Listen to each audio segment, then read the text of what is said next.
Chapter 1. Ah Qing, are you really pregnant with his child? Mulin looked at Xiaoqing in surprise. She had grown up with Xiaoqing, so no one knew Xiaoqing's character better than she did. She and Xiaoqing were both abandoned when they were young. Although they were taken in by an orphanage, the orphanage was not as good as most people thought. On the contrary, it was very dark. The old women who took care of the children often beat or scolded the children. It was common for children to not have enough to eat, not to mention the ostracism between the children. Xiaoqing hated the people who abandoned her, so she did not want to have a child easily. She was afraid that she could not bear the weight of a newborn. Moreover, how could people like her and Xiaoqing fall in love with the same man? So much so that they were willing to have a child for him? Yes. Xiaoqing stroked her protruding belly. Her eyes filled with a gentleness that could melt an iceberg.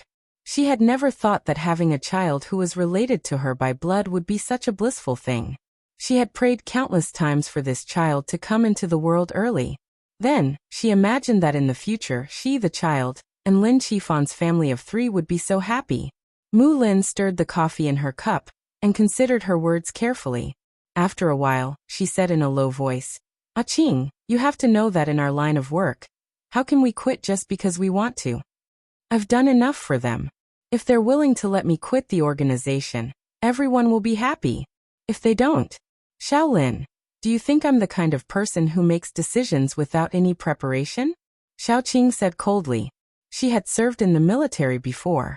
Because of her outstanding memory, sharp senses, and excellent physical fitness, she was transferred to the special forces. Later, she retired due to injury. Xiaoqing's education was not high and she did not have any special skills. After she retired from the military, she could not change her job. Coincidentally, Mu Lin joined the organization because of her amazing hacking skills, so she pulled Xiaoqing into the organization. Money laundering, arms trafficking, Xiaoqing's contributions to the organization were not small. Her only worry was that the organization would not let go of her, an outstanding subordinate. Qing, be careful. Mu Lin bit his lip. I'll go back to the headquarters immediately and contact the team leader. If I can help you, I'll help you. Thank you. Xiaoqing said sincerely. Mu Lin pouted and said unhappily, what kind of relationship do we have? Do you still need to thank me? What's there to be polite about? But, she hesitated for a moment before handing a few photos to Xiaoqing. Even though you're pregnant and shouldn't be too emotional, you should still take a look. Xiaoqing frowned slightly. She took the photo and glanced at it. She froze. The main character in the photo was none other than her lover, Lin Qifan. There were more than a dozen photos, and the female lead was the same person. She had short hair and a pretty face. Most importantly, she looked familiar. She had seen this woman's photo on Lin Qifan's phone before. At that time, Lin Qifan had said that she was his superior's daughter. They had met during a social gathering and chatted for a while. Xiaoqing did not think much of it.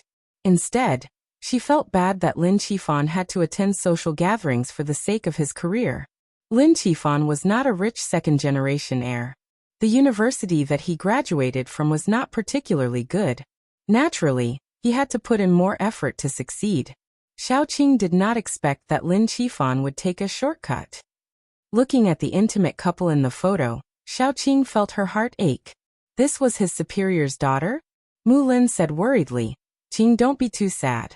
Let's ask him clearly first. Okay. Xiaoqing calmed down quickly and touched her belly. She had a child. She could not be too emotional. It was not good for the child. I'll leave first. Take care. Mu Lin picked up her bag. She was also very sad. If Xiaoqing had found a man who loved her very much, even if Xiaoqing gave up everything and left the organization for this man, Mu Lin would still be very happy. Xiaoqing had found a good home. But now... Chapter 2. Drive safe. Xiaoqing forced herself to say this before she watched Mu Lin leave. She sat there for a long time, looking at the photos again and again like she was torturing herself. Her love with Lin Qifan was like a fairy tale. Lin Qifan saved her when she was injured and Xiaoqing was touched by his gentleness. She fell in love and got married. It was only natural. But now, the past seemed to have become a joke. Xiaoqing sat there until she calmed down. Then, she slowly stood up and walked out while holding her stomach. No matter what, the baby was the most important thing. It was almost time for her to give birth. No matter what, she had to wait until after the baby was born. Xiaoqing hailed a taxi to go to the hospital for another checkup. Before the taxi reached her, an ear-piercing screech sounded from behind her. Xiaoqing wanted to dodge, but her body was heavy. How could she dodge the car that was speeding towards her? The moment she was hit, Xiaoqing tried her best to protect her stomach. Her baby, no. The moment she landed, Xiaoqing clearly saw the young woman in the driver's seat smiling innocently. Her face was still in the photo in her bag. Xiaoqing glared at the young woman, but all she could do was watch her drive away. The pain in her stomach was like waves, wave after wave. She opened her mouth, but her voice was as weak as a mosquito's wings. Save. My baby. Save. The passers-by looked at her with pity, but no one stopped for her. Instead, they quickly walked away as if they were afraid of getting into trouble. Xiaoqing was filled with hatred. She hated Lin Qifan, she hated the young woman, and she even hated these heartless people. She didn't care if she died, but her baby had never seen the world. Xiaoqing's vision became more and more blurry. She could clearly feel the blood flowing down from her thigh. Suddenly, a drop of water fell into her eye socket. It turned red, and she heard a cry of surprise. Oh, the rain is red. I've never seen red rain before. Was the heavens crying blood for her? Xiaoqing slowly closed her eyes. If there was a next life, she would definitely kill that adulterous couple. The basement level of a hospital was usually the morgue. Most of the paranormal incidents in hospitals were related to the morgue. It was probably because the morgue was too eerie and had something to do with corpses. It's too tragic. One corpse, two lives. Have you caught the culprit? Who knows? Look, no one came to collect the corpse. The voice gradually faded away. In Xiaoqing's ears, it was as if the wind had blown it away. She tried hard to open her eyes, but there was only blood in front of her. Xiaoqing remembered that she was dead. That car accident, her child. That's right. Her child. Xiaoqing stretched out her hands stiffly and brushed away the ice. She wanted to touch her belly, but her bulging belly moved on its own. There was a bulge here and there, as if something was moving around in her belly. Xiaoqing didn't have time to think about why she wasn't dead. Her heart was filled with joy. Was her child still alive? Xiaoqing lifted her clothes and saw that her round belly was greenish-gray. It was wriggling continuously. It must be her child. It must be her child. Xiaoqing wanted to cry, but no tears fell. She was a little flustered.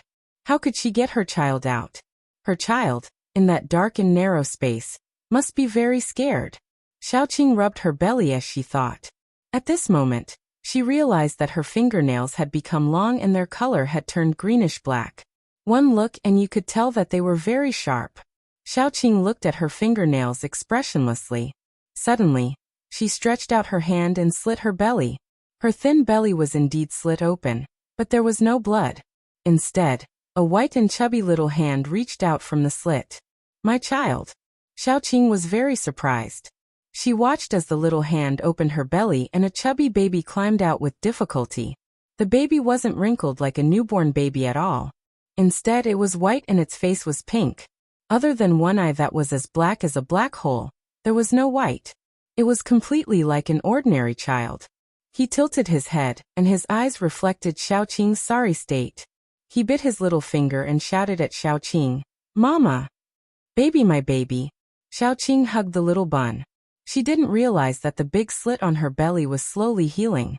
She anxiously kissed the little bun's face. The joy of regaining what she had lost and the light after the despair almost drove her crazy. The little bun also obediently wrapped his arms around his mama's neck. His little butt twisted in Xiaoqing's palm. Mama's kisses tickled him. After kissing the little bun and calming down, Xiaoqing realized that there wasn't even a scar on her belly, let alone a slit. Something was definitely wrong. Could it be that she was a ghost now? Or a zombie? It's cold in here. Baby, don't worry. Mama will take you out now. Xiaoqing suppressed the doubts in her heart. She pushed hard and pushed the place she was lying in. When she came out with the baby, She realized that she was lying in the freezer that contained the corpse. She was really dead. No matter what the reason was, she was still standing here, still breathing, and still holding her baby. She had to thank the heavens for all of this. The heavens must have pitied her and allowed her to return to this cold world, giving her a chance to take revenge. Mama, baby is hungry. The little bun pouted and looked pitifully at Xiaoqing. Xiaoqing, who felt sorry for the baby, was immediately melted. She kissed the little bun's face again. Baby, be good. Once we get out, you'll have something to eat. She just didn't know if she could produce milk in her current condition. If she couldn't, it would be a lot more troublesome. When she left the morgue, Xiaoqing discovered that her strength had increased by a lot, and her body had also become much lighter. These changes had all come so suddenly.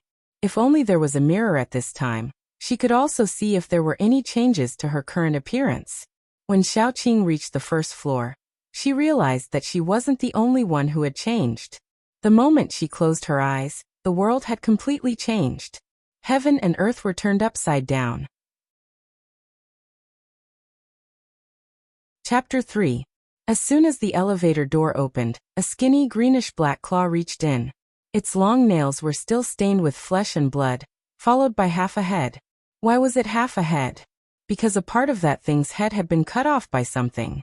From the cut, black brain matter could be seen wriggling. Xiaoqing was shocked. She subconsciously punched the head. Then, she saw the head fall to the ground like a ripe apple. Her strength was so great. Xiaoqing didn't have time to be surprised. She looked at the corridor. The floor was covered in dirty blood, minced meat, and broken limbs. There were also some mutilated corpses, as if they had been bitten by some wild beast. If these things surprised Xiaoqing, then the other things frightened her. In addition to the corpses on the floor, there were also moving things. Their faces were full of rotten flesh, and their limbs were stiff as they wandered in the corridor. Some of them were wearing hospital gowns, while others were wearing nurse uniforms. It was obvious that they were all doctors and patients of the hospital when they were alive. Was this the end of the world? Xiaoqing suddenly remembered the blood rain she saw before she died.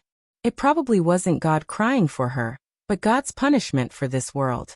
Xiaoqing held the child in her arms tightly. She smashed the fire hydrant with one hand and took out the fire extinguisher. She held it like a hammer, guarding against the group of monsters at all times. Baby, don't be afraid. After comforting Little Bun in a soft voice, Xiaoqing realized that the zombies weren't like in Resident Evil, where they would pounce and bite any living person they saw. Instead, they were wandering around as if she didn't exist, or as if she was one of their kind. Xiaoqing touched her chest. She couldn't feel her heart beating. She smiled bitterly. She wasn't a living person. Maybe she was now like these monsters.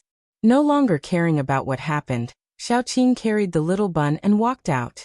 She had to see if this was only the hospital, or the whole world. The little bun lay on Xiaoqing's shoulder. His eyes were rolling. He wasn't afraid at all. The mother and son soon arrived at the entrance of the hospital. As Xiaoqing expected, the outside world had been occupied by zombies. It seemed that it was the end of the world. Baby, are you afraid?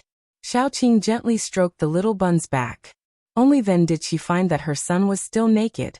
The little bun obediently kissed Xiaoqing and said in a childish voice, "Mama, I'm not afraid." Xiaoqing's heart was sour. She took the little bun to a clothing store. She picked a lot of children's clothes for the little bun to wear. However, there were too many things. Xiaoqing couldn't carry them all. If there was a bag or something, it would be easier.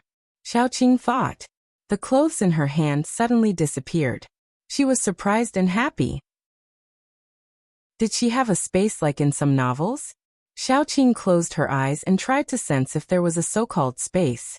Then she really saw a space, but it was only 1 cubic meter big. A pile of clothes took up half of the space. Although it wasn't as vast as in novels, where there were all kinds of plants and people could be brought in, it could at least store some daily necessities. Xiaoqing was satisfied. She put away some of her clothes, some food, and some milk powder before leaving with Little Bun. "Mama, where are we going?" The little bun blinked his big shining eyes and asked. Xiaoqing took a look at the mirror. Although the woman in the mirror was pale, She didn't turn into a zombie. As long as she wasn't touched intimately, she shouldn't be discovered. She was relieved. Let's go to the capital. Chapter 4. Jing City was the capital of Z country. Although the population was large, the important leaders and military were there. Even during the apocalypse, Jing City was believed to be the most orderly place. Xiaoqing still had a child to raise. It should be better to go there. They were now in S City. Although S City was not far from Jing City, it was still very troublesome to go to Jing City without a plane or train. Fortunately, Xiaoqing did not have to worry about zombie attacks.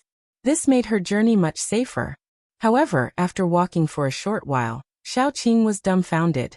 In the beginning, she would only occasionally hear a soft grumbling sound, but she didn't think much of it until she realized that the grumbling sound was coming from her arms. She was stunned and asked, "Is the baby hungry?" Little Bun's face was a little red. He whispered, "Not very hungry, Mama." Then his stomach growled. "I'm sorry, baby. I neglected." Xiaoqing quickly found a house and found hot water to make milk for Little Bun. However, Little Bun forced himself to take a sip and spat it out. He rolled in Xiaoqing's arms. "Mama, my stomach hurts. It hurts." "Baby." Xiaoqing was so anxious that her eyes turned red. How could this be? Little Bun cried in pain. However, because of his constitution, he could not shed tears. He only felt better after he had spat out all the milk. Xiaoqing was very distressed. She blamed herself. Baby, it's Mama's fault. Mama, don't cry." Little Bun considerately kissed Xiaoqing. Xiaoqing also knew that her baby was different. She could not raise him as an ordinary child. However, seeing that her baby was hungry, how could she not think of a way?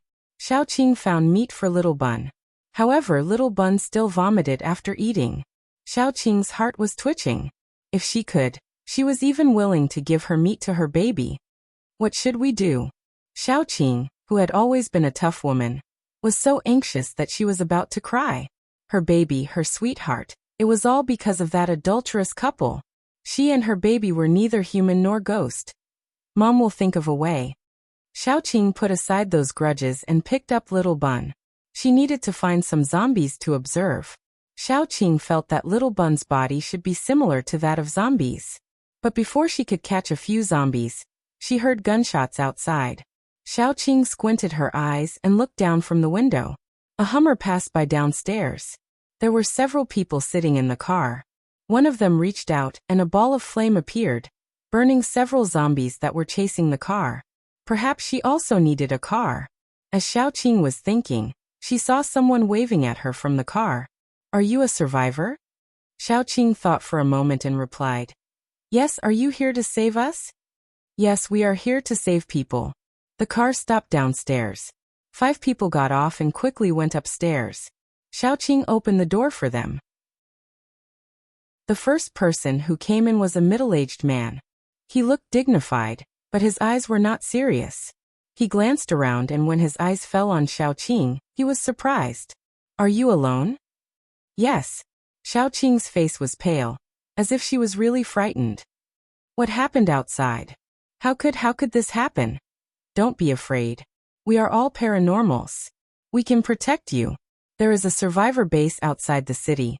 You will be fine once you get there," the man said and signaled the people behind him to close the door.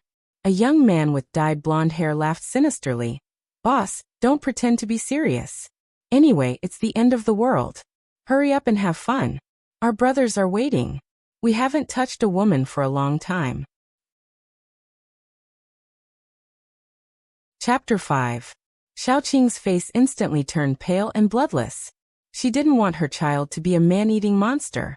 At that moment, she wanted to cry. She had once looked forward to the birth of her child, but the birth of the baby was completely different from what she had imagined. Without the company of her family, she dug out her child in the hospital morgue with her own hands. But even if her child was different from others, Xiaoqing still wanted her child to grow up happily and not become a monster. Just as Xiaoqing's thoughts were running wild, Little Bun was already staring at the head of the corpse on the ground with teary eyes. He still couldn't express what he wanted, and could only point and say, "It's fragrant." Xiaoqing didn't know what to do, but she was still a decisive person. She quickly calmed down. God pitied her and allowed her to crawl out of hell for revenge. Now she only cared about her child. Why would she care if her child became a man-eating monster? Were they still normal people? Xiaoqing looked at her slender black fingernails. The light in her eyes became colder and colder. Her voice was low but gentle. Baby, what do you want to eat? Little Bun was a little anxious. He kept gesturing. Inside. Inside. Xiaoqing looked at where Little Bun was pointing. She reached out with her slender fingernails and inserted them into the soft part of the skull. When her fingernails went in, she touched something hard. Xiaoqing had a flash of inspiration and pulled it out. There was a red crystal lying between his bloody fingers. It was only the size of a fingernail, but it was very shiny and beautiful. Little Bun's eyes lit up. Mama, eat. I want to eat. After confirming that her son didn't want to eat human flesh but this crystal, Xiaoqing let out a sigh of relief. Even if her son wanted to eat human flesh, she could harden her heart and hunt humans for him. But there would always be a knot in her heart. Now that she found out that her son's food wasn't what she had imagined, her heart relaxed a little. Worried that her son would have a stomachache if he ate the bloody crystal, Xiaoqing washed it repeatedly with water before handing it to Little Bun. After Little Bun held the crystal in his hand, Xiaoqing began to look for crystals in the skulls of the other corpses. She found that not everyone had crystals in their heads. The crystals also came in different colors. She guessed that only people with superpowers would have crystals in their heads. Those with strong superpowers would have bigger crystals, and those with weak superpowers would have smaller crystals. Crystals with different superpowers had different colors. For example, the red crystal just now. Its owner was the one with the fireball. Little Bun was full after eating 2 crystals. Xiaoqing was going to put the last crystal. Little Baozi urged Xiaoqing, Mama, eat too. Xiaoqing was stunned. She could eat it too? Little Bun was actually holding the crystal in his hand to absorb it. Xiaoqing didn't want to touch Little Bun's food, but she had a feeling that if she could absorb the crystal, it would be good for her to improve her strength. Only when her strength improved could she hunt more superpowers for Little Bun. Xiaoqing held the cyan crystal. She closed her eyes to feel it. Soon, she found that there was a faint cyan light in the crystal. Soon, the cyan light entered her body through her palm. Xiaoqing didn't notice that the dark red in her eyes was fading away. She only felt that the irritation in her heart was lessening. Soon the crystal turned into a pile of gray powder. The wind blew it away. Xiaoqing clenched her fists. She felt that her body had become stronger. Ignoring the corpses on the ground, Xiaoqing carried Little Bun downstairs. The off-road vehicle those people drove was still downstairs. It provided Xiaoqing and Little Bun with transportation. After all, it was tiring to leave the city and go to other places by walking. Xiaoqing got into the car and looked at the gas gauge. There was not much gas left in the car. There were a few empty barrels in the back seat. Those people were probably going to the gas station to get some gas on their way back. For ordinary people, going deep into a zombie-infested city was almost certain death, but for Xiaoqing, it was simply too easy. She took Little Bun directly to the gas station. After filling up the car with gas, she also filled up a few empty barrels before preparing to leave. But when she was about to get in the car, she heard fighting in the corner. Xiaoqing looked up.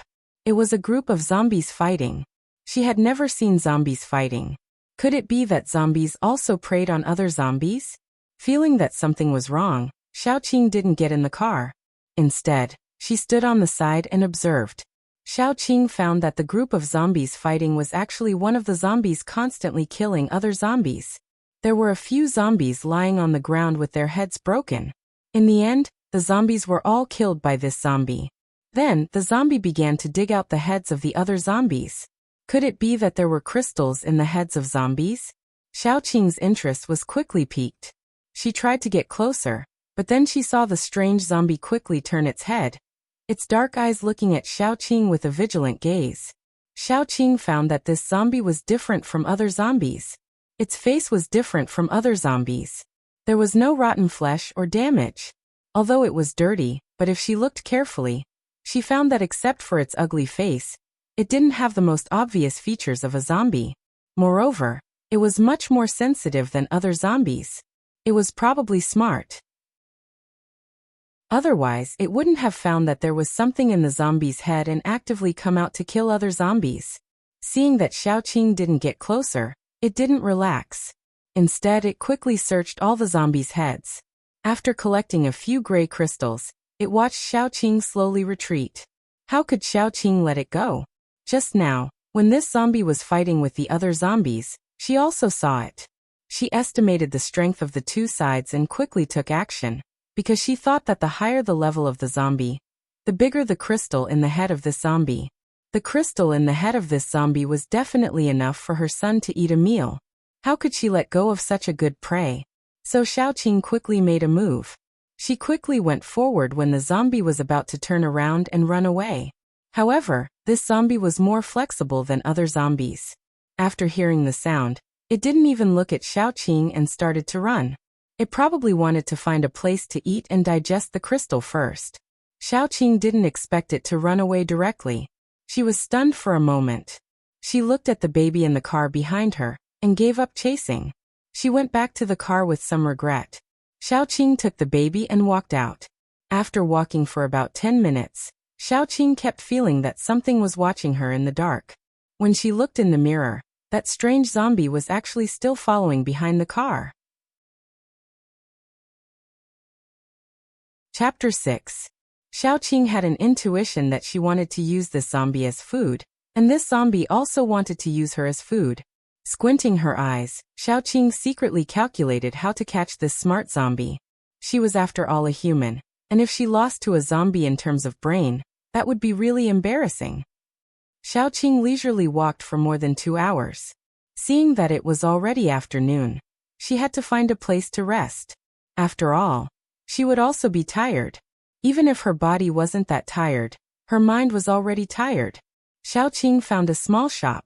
There weren't many zombies inside, so it was quickly cleaned up. After cleaning up, Xiaoqing carried Little Bun inside. At night, Xiaoqing, who was sleeping lightly, was acutely aware that there was a noise by the door. During the day, she used a wooden stick to block the door, so the noise lasted for a while before it stopped. After a while, a figure climbed in through the window. Xiaoqing deliberately left the window open. When the figure gradually came closer, the already awake Xiaoqing quickly got up and directly pushed him to the ground. Xiaoqing didn't know what would happen to her body after being bitten by a zombie, so she didn't dare to take the risk. She quickly grabbed the 2 arms of the zombie in front of her and snapped them. Then, the moment the zombie tried to raise its head to bite her, Xiaoqing stuffed a new sock into it. 2 minutes later, the zombie that was tied up like a fried dough twist was wriggling on the ground like a silkworm, but no matter what it did, it couldn't break free. Xiaoqing moved closer to take a look. The zombie's body looked like an 18 or 19-year-old boy. Its appearance was quite delicate, but unfortunately, it was no longer human. She carried Little Bun, who was still sleeping, to the corner and continued to sleep. She was going to wait until the next day to think about how to deal with this relatively strange zombie.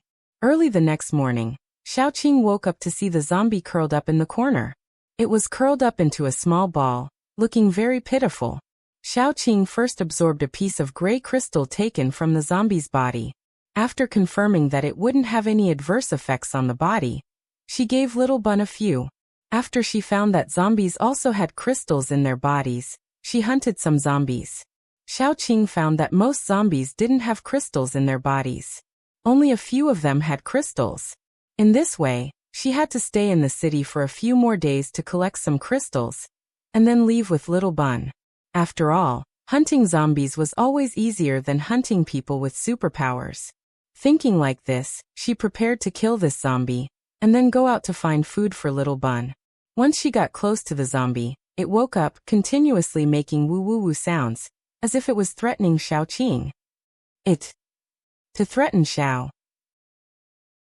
Xiaoqing squatted down, one hand reaching out to the zombie's head.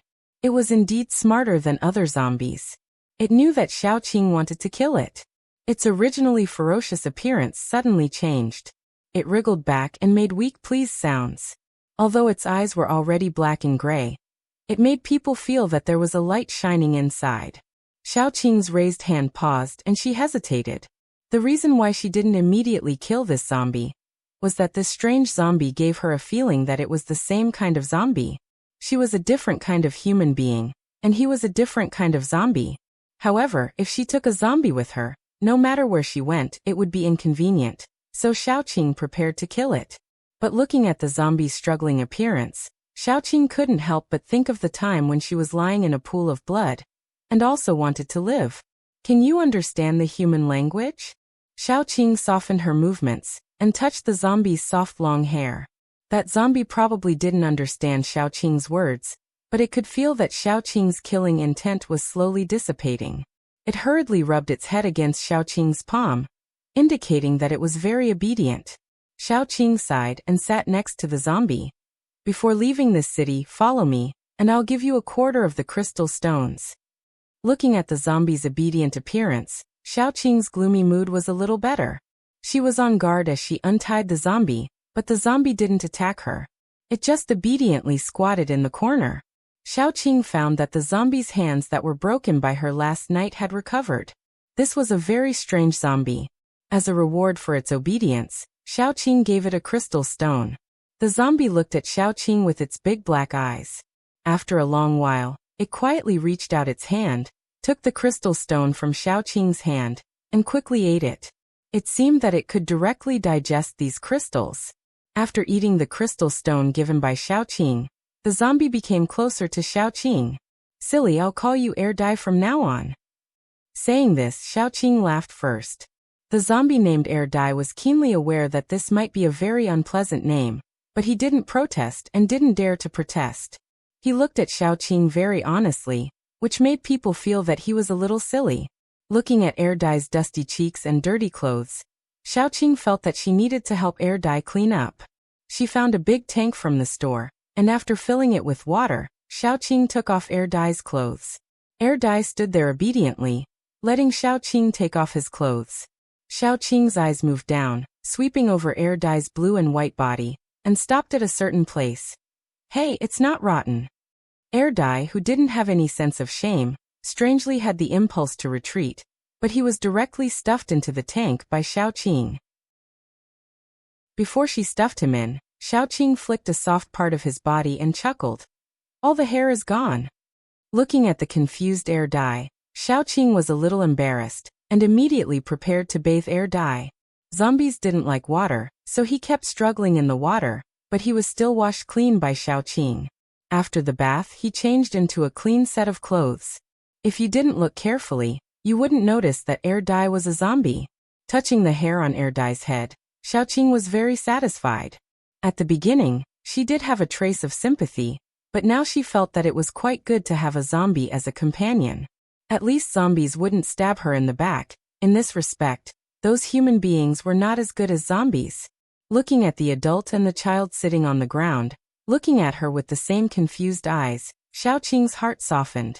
Probably after becoming a mother, women would have this kind of maternal love. This slowly overflowing softness temporarily covered the haze in Xiaoqing's heart, and made her clearly feel that besides revenge, she had other reasons to live. Chapter 7. Xiaoqing let out a sigh of relief after digging out the crystals. She and Erdai cooperated well. Erdai almost swept through the entire city with her. In the corner of Xiaoqing's space, there was a small pile of crystals.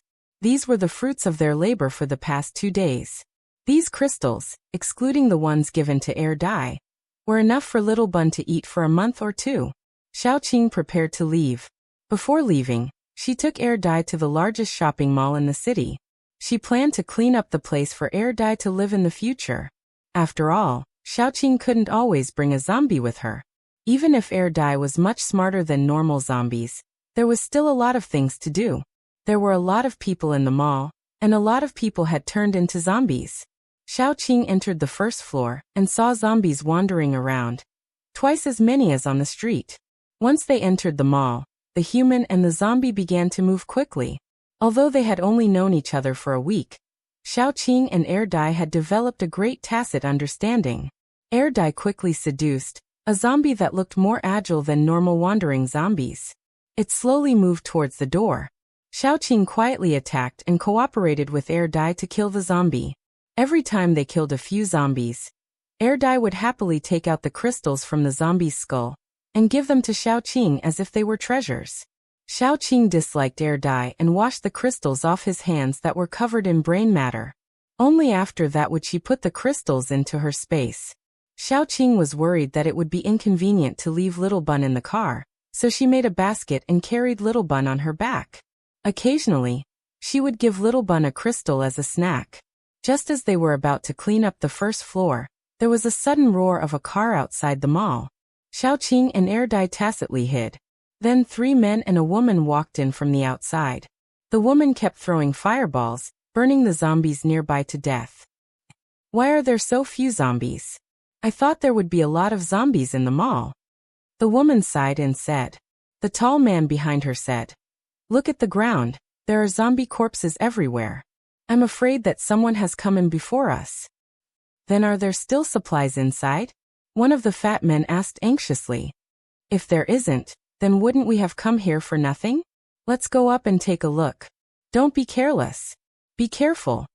The last man, who was relatively silent, said. The group of 4 walked up cautiously. Fatty said as he walked, It's best if there are supplies. We're almost out of food. If we can't find any more, we'll have to rob. TSK, if we can get a fat sheep like last time, it'll be enough for us to eat for a week. The woman sneered. If you guys don't go whoring or gambling, how can we lose all our supplies so quickly? All right, stop arguing. The tall man frowned and said coldly, Pay attention to the surroundings. Fatty, open your perception. Opening perception consumes a lot of my spiritual power. Fatty muttered and opened his perception. Once he opened his perception, he was stunned. There's someone in front. As soon as the fatty's voice fell, the 4 of them quickly became alert and prepared to attack. Xiaoqing was stunned for a moment, but she instantly understood. The fatty's ability was probably his perception, just like a scan. That was how he discovered her. Giving Dai a calm look, Xiaoqing stood up. Sorry, I didn't know who came in, so I didn't come out. She knew that now wasn't the time to pretend to be weak. After all, if she was a weak woman, she wouldn't appear in a mall full of zombies. As soon as the 4 people saw Xiaoqing, their eyes changed. Especially when they saw Little Bun sticking his head out from Xiaoqing's shoulder, they became more alert. A single woman with a child could survive in a city full of zombies until now, and still appear in a mall unscathed. This woman's strength was definitely not low. It could even be said that she was definitely stronger than all of them. After all, none of the 4 people dared to say that they could go deep into such a city alone. As soon as they saw that Xiaoqing was a woman, the woman in the group of 4 stood up. Hello, we're from S-City's survivor base. Did you kill the zombies here? This base should be the same as the one the men had mentioned before. Xiaoqing thought quickly, but she didn't show it on her face. She smiled and said, Hello, I don't know who killed these zombies. When I came in, they were already like this. The 4 people looked at each other. They probably didn't believe Xiaoqing's words. The woman smiled and continued, I'm a level 1 fire paranormal. These are my companions. They are level 1 perception paranormal, level 1 strength paranormal, and level 1 wind paranormal. Are paranormals categorized? Xiaoqing blinked and asked curiously. The woman hesitated and said, You haven't left the city since the apocalypse, right? Xiaoqing nodded. Then the woman began to explain to her. After the apocalypse, some people turned into zombies, some people evolved with paranormal abilities, and some people were still ordinary people. There were many kinds of paranormal abilities, but there were 2 kinds that were more common. One was the nature paranormal, which was metal, wood, water, fire, earth, wind, thunder, ice, and so on. The other was the physical paranormal, which included the 5 senses paranormal with better hearing and eyesight, the strength and speed paranormal with improved jumping ability, skin defense, and strength, as well as the spirit paranormal, which was the evolution of the brain. As for the other kinds of paranormal abilities, they were all classified as other kinds of paranormal abilities. Now most of the paranormal had just awakened. Because the nature paranormal's level was low, their abilities were relatively weak and not very useful. As for the system paranormal, their abilities were more practical, especially the strength paranormal, which was more popular. However, anyone with some foresight could see that the nature paranormal would be the main force in the future. As people slowly advanced, the strength paranormal would be gradually surpassed by the nature paranormal with great potential. Xiaoqing thought for a moment and reached out her hand. I should be a speed paranormal. As for my level, I don't know. I just awakened not long ago, so I should be at level 1. Nice to meet you. The woman and her teammates exchanged glances, and then warmly shook hands with Xiaoqing. She smiled and said, "We are also very happy to meet you." Chapter 8. Both sides knew what was going on, and neither side trusted the other. The woman's group wanted to dig out the secret of how Xiaoqing could survive alone in the city, and Xiaoqing was interested in their strange energy crystal. So although they were walking up peacefully, they were actually very vigilant, especially Xiaoqing. She originally thought that if these people didn't make the first move, she would be willing to explore the building peacefully with them. After all, she didn't know how strong these 4 people were, and she didn't dare to say that she could take them down. However, things often went against people's wishes. When the group just reached the 2nd floor, the fat man suddenly turned back and said, "No, there's someone else." As his voice fell, the silent man with the wind element had already sent a wind blade in the direction of the fat man's line of sight. Erdai, who was hiding in a dark corner, roared angrily and quickly dodged the wind blade, but because of this, his body was exposed. Green-white skin, dark red eyes, and a body that was stiffer than a normal human's, all of which indicated that he wasn't a human. Even if he was dressed decently, it couldn't change the fact that he was a zombie. The 4 people's faces changed in an instant. They had never seen a zombie that was so fast that it looked like a living person. The tall man's brain worked the fastest. When everyone's eyes were attracted by Erdai, he screamed, "Watch out behind!" However, this reminder was a little too late, because when they turned back, they saw the fat man with his eyes wide open. He softly knelt on the ground, and finally fell down with a bang. Blood mixed with brain matter flowed out of the bloody hole in the back of his head. Xiaoqing shook the blood on her fingernails, and very unsatisfied put away a white crystal. The woman's legs immediately went soft. She's not a human either. Did humans have long black and gray nails that could be freely extended, and as hard as a sharp blade? Looking carefully, Xiaoqing's face was frighteningly pale, and there was a faint red in the bottom of her eyes. Even Little Bun, who was peeking out from her shoulder, became scary, especially when Little Bun looked at them with his sinister eyes. This time, they had indeed discovered the secret of Xiaoqing's survival in the city. It turned out that this beautiful woman in front of them was not human at all. "I didn't want to kill you." Xiaoqing curled her lips and her eyes turned sharp. Erdai. The restless Erdai received the order, and immediately rushed towards the remaining 3 people. The weakest, Fatty, was already dead. The remaining 3 were not weak at all. She had seen what she shouldn't have seen.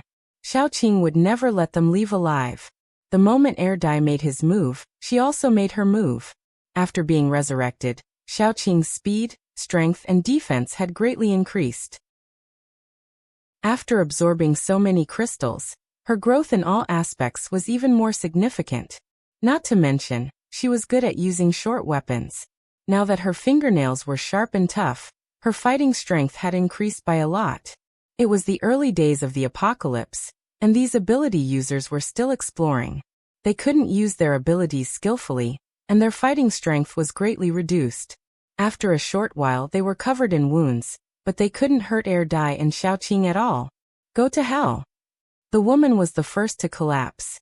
She suddenly rushed towards Xiaoqing without dodging.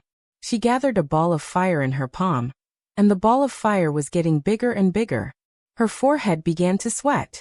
Xiaoqing could see that she had used all her ability to gather the ball of fire. She didn't even use a bit of her ability to control the ball of fire. This kind of fireball would explode if she wasn't careful. It seemed that the woman was ready to die together with her. Just as Xiaoqing was about to retreat, the tall man took the opportunity to release a wind ring to bind her ankles, making it impossible for her to escape. Dai was also entangled by the silent man. Xiaoqing's eyes were red. She stared at the woman and quickly threw Little Bun away. As soon as the woman came close, she would crush her throat. Even if they died together, the woman would die first. However, Xiaoqing really didn't want to die. After all, she still needed to raise Little Bun. If she died, Little Bun was a child. His identity was so sensitive, and he had to eat zombie crystals and ability users' energy. How could he survive in the apocalypse? However, the scene in front of her didn't allow her to take any chances. The woman quickly approached, and Xiaoqing's eyes were getting redder. She stared at the woman and felt a little irritated. If she had a long-range attack, she wouldn't be at such a disadvantage. Even if she had the ability to strengthen her body, she might still be able to survive. However, there were no ifs in this world. She could only endure it or hope that the fireball didn't explode after the woman died. Although the latter was almost impossible. The moment the woman came in front of Xiaoqing, Xiaoqing had already reached out her hand and crushed her throat. However, the woman's body had already fallen into Xiaoqing's arms. With a loud bang, the fireball rose and swallowed the two figures. Dai roared crazily and threw the silent man to the wall. He rushed towards the fireball crazily. His usually calm face had a ferocious expression. Chapter 9. However, Dai didn't manage to jump into the fire, because the green flames rose to the sky and blocked it. The fire gradually went out, revealing a large green cocoon inside. The cocoon looked like a cage made of willow branches. It kept moving rhythmically and was unharmed by the fire.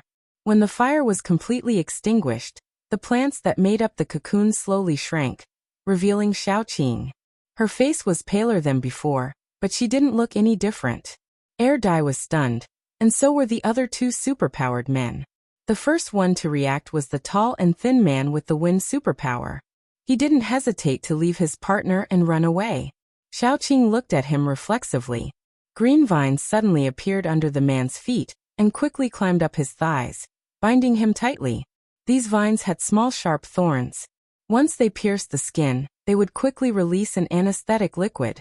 The man's pupils dilated in an instant, and his body went limp. He forced himself to stay strong and release his superpower. However, before the small wind blades could fall on the vines, the sharp nails had penetrated the back of his head. There was a part of the back of a person's head that wasn't covered by the skull. When the nails pierced through, it was the soft brain. By the time Xiaoqing pulled out her fingernails, there was already a blue spirit stone between her two fingernails. The last man was a strength superpower. His face was a little pale, probably because he knew that if the three of them couldn't take down Xiaoqing and Dai, he would definitely die alone. At this moment, Xiaoqing's eyes were red. She lowered her head slightly and looked at the silent man with cold eyes. His eyes quickly dimmed, because Dai had broken his spine from behind. Xiaoqing was very satisfied with the 4 energy crystals. Moreover, she had suddenly awakened a superpower, which was what made her excited. Now, even if she blended into the crowd, she could pretend to be a wood-type ability user. Her safety was greatly improved. After retrieving the crystal, Xiaoqing carried little Baozi on her back again. Her heart ached as she checked little Baozi's body. Fortunately, little Baozi was not an ordinary child. Otherwise, little Baozi would have been in pain when she threw him out. After dealing with the scene, Xiaoqing took Dai upstairs. Since he almost lost his life, Dai didn't want to be too far away from Xiaoqing. Even when they were cleaning, Dai would try to stay close to Xiaoqing. They spent the whole day cleaning up the mall, and very soon, the interior of the mall was cleaned up. After throwing all the corpses out and cleaning the place, Xiaoqing sat on the floor and gestured for Dai to sit down as well. Come. Dai sat beside Xiaoqing obediently. He stared at Xiaoqing with his clean and clear eyes, like a husky. Xiaoqing took out a lot of crystals from the space, and then took out a small red bag. There was no pattern on it. It was simply made of 2 pieces of cloth.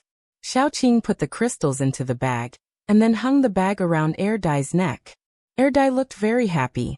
He kept touching the bag with his hands, but he was afraid that his long nails would scratch the bag. His careful look was somewhat cute. Dai, I have to go. In the future, You will live here alone. Well, you will be a zombie. Don't provoke too many zombies. They are so fierce. Can you beat them in a group fight? Live well. Maybe we can meet again in the future. Xiaoqing touched Erdai's head, and then laughed at herself. She said so much to a zombie. How could he understand? Erdai suddenly opened his eyes wide and shouted at Xiaoqing. He also pulled the red bag and stuffed it into Xiaoqing's hand. His expression was very sad. Xiaoqing couldn't bear to see him like this. After living together for a few days, Xiaoqing could understand Erdai's meaning. He was clearly saying that he didn't want any of the crystals, as long as Xiaoqing didn't leave. But how could Xiaoqing not leave? No matter what her body became, her spirit was always a human. Living in a place without people for a long time, even the most tenacious person would go crazy. Not to mention she wanted revenge. I'm leaving. Take care. Once again, she hung the red bag around Erdai's neck. Xiaoqing walked down. She walked forward. Erdai was like a child who did something wrong and wanted to follow behind her. When Xiaoqing walked, Erdai followed. When Xiaoqing stopped, Erdai also stopped. As long as Xiaoqing turned around, she could see Erdai standing alone not far behind her. He looked like he wanted to follow but didn't dare to. She was a bit soft-hearted. She had to bite the bullet and get on the car. When she ran out of the city gate, Xiaoqing couldn't help but look back. She saw Erdai standing at the gate. His thin figure was even a bit thin. His roar had an indescribable sadness, and it echoed in Xiaoqing's ears. Resisting the urge to look back, Xiaoqing stepped on the brakes and quickly drove forward. Erdai was left standing there, touching the heavy red bag on his chest. His entire body became gloomy. His voice sounded like he was sobbing. After a long time, Erdai quietly stepped out. He looked back at the city behind him, and then walked forward without looking back. Chapter 10. The person who led the way told Xiaoqing something like how she could get a better place to live after leveling up her ability, and so on before leaving. Xiaoqing began to look around the place she would be living in for the time being. The room was not big, so she soon finished looking around. Then, she put the little bun on the bed and let him play by himself. The little bun poured out a pile of crystals, and began to count them. Xiaoqing sewed a small pouch for him and stuffed some crystals into it as snacks. Xiaoqing began to decorate the house simply, when a handsome man came over. He was wearing a pair of glasses and looked quite elegant. Looking at Xiaoqing's puzzled eyes, he hurriedly introduced himself. I live next door to you. I heard that a new person moved in, so I came over to take a look. We'll be neighbors from now on. If you need any help, just let me know. Xiaoqing and he got to know each other. After a round of greetings, she watched him leave. During the whole time, the man named Li Jing was peeking at Xiaoqing's breasts and buttocks. It was obvious that he was not a decent man. However, through Li Jing, Xiaoqing also learned some things. For example, as a superpowered person, they couldn't be a freeloader. They had to join the search teams regularly, and half of the resources they found had to be handed over to the base. For example, if there was any trivial matter, they could hire ordinary people to do it. For a little bit of food, they could hire ordinary people for a day's work. Of course, some beautiful girls were always hired first. The reason was self-evident. Ordinary people had to work in exchange for food, but they usually only got a little food after working for a day, so they had to come out to earn extra money. After learning some details, Xiaoqing lived in the base. In order to not be conspicuous, she signed up for a search team, the kind that went out to search once a week. There were two kinds of search teams. One was composed of ordinary people. They searched around the base and got fewer resources, so it was more dangerous. The other type was a team of paranormals. Because they often went to places where no one had been before, they could get more resources. Xiaoqing calculated that she still needed a water tank, a bathtub, and a sofa. She planned to go to the self-organized market in the base to have a look. The market was located in an area where ordinary people lived. There were all kinds of strange things to buy. Xiaoqing carried Little Bun on her back.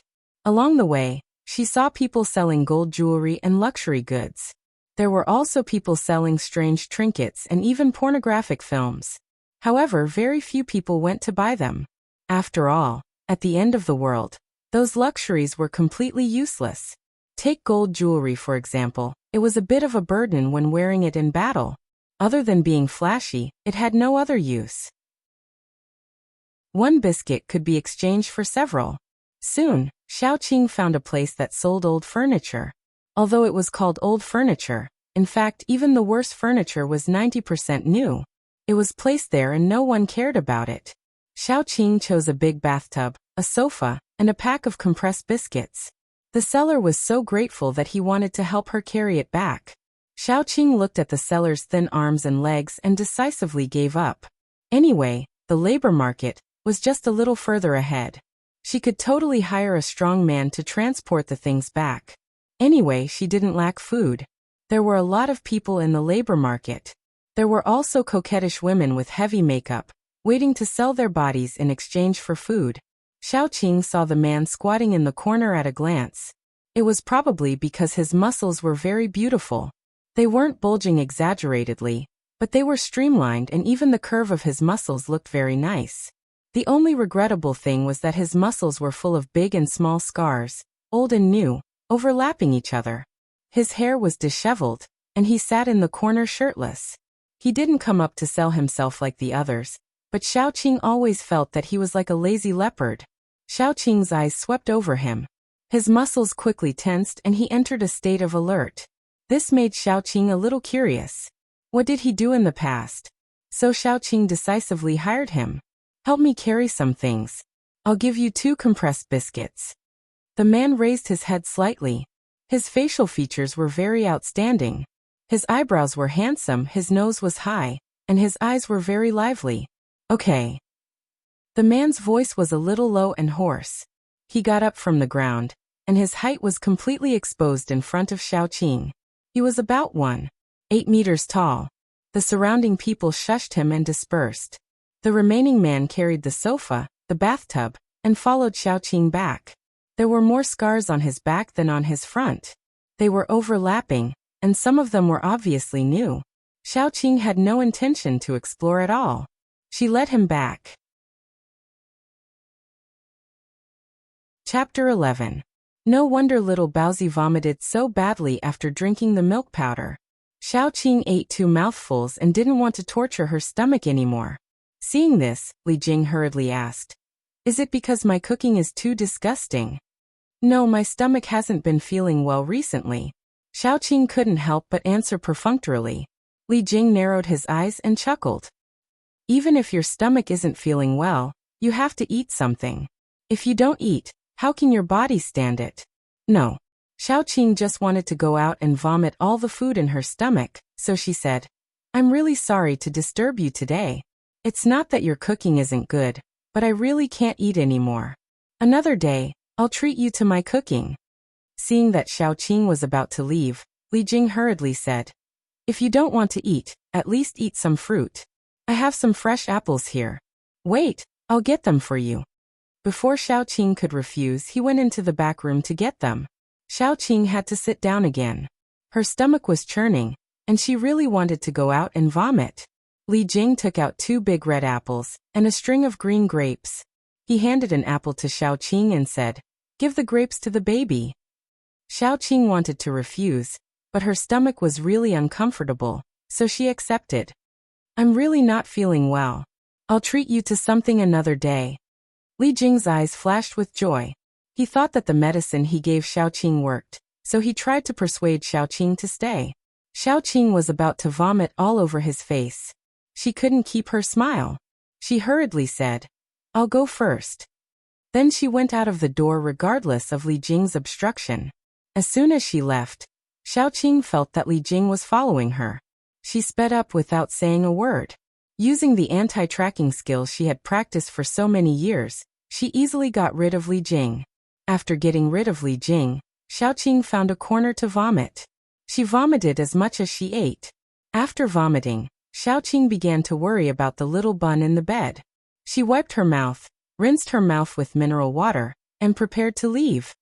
He had only taken 2 steps when he saw a familiar figure walk out of the tent. His back was still bare, revealing his strong and muscular waist. He obviously also noticed Xiaoqing, and his body stiffened.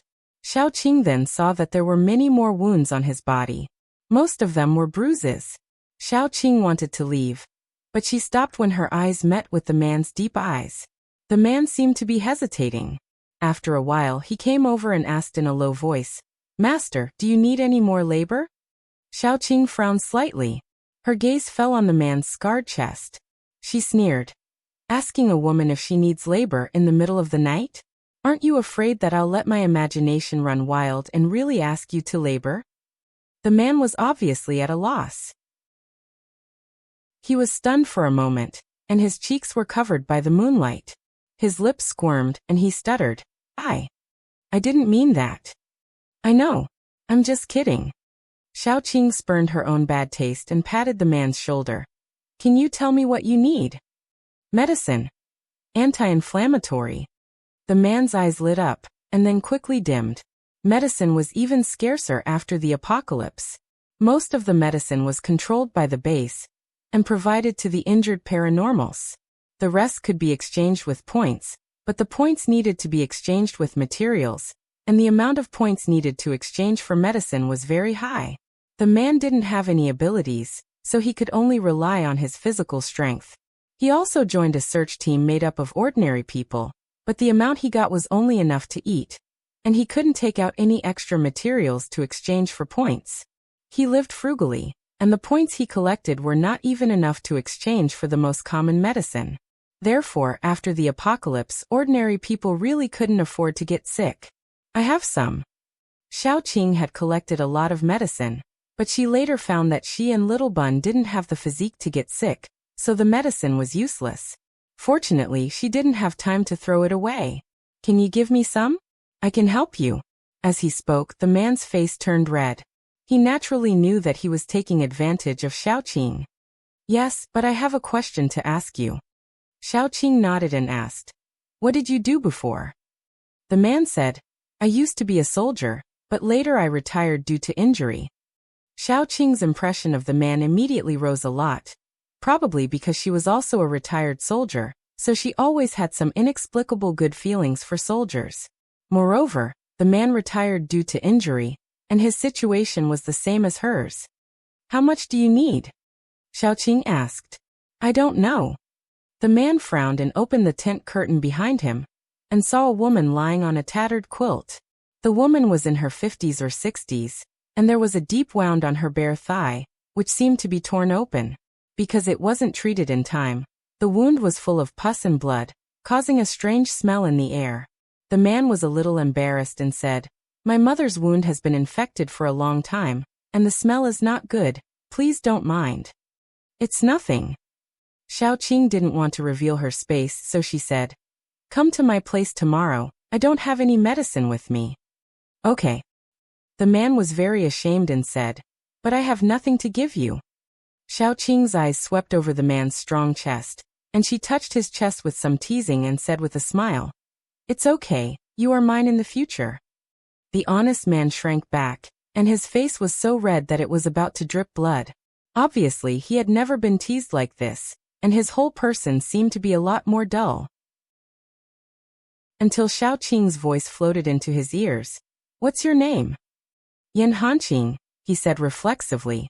"My name is Xiaoqing. Remember to come to me tomorrow." Seeing that Yan Hanqing was still in a daze, Xiaoqing couldn't help but smile, and then she turned and left. Yan Hanqing waited until Xiaoqing was far away before he reacted, and his forehead was full of sweat.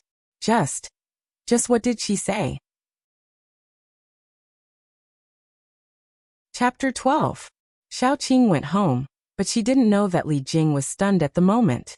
He gave Xiaoqing a strong knockout drug, the kind that could knock out a cow, but Xiaoqing not only didn't faint in his house, but also walked faster than anyone else and got rid of him. What knockout drug? Bad review. Li Jing, who felt that he might have been taken advantage of by others, was very unhappy.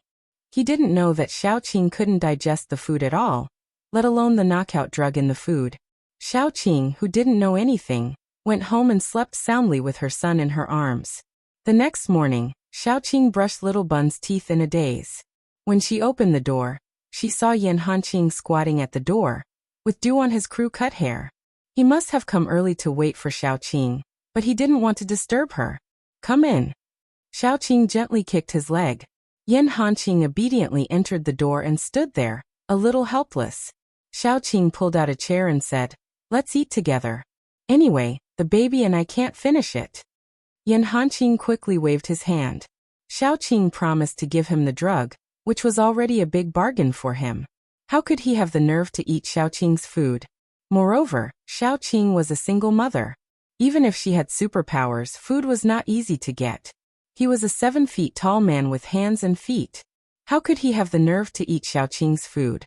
However, Xiaoqing had already pressed him directly on the table, set the plate, and put bread and eggs on it.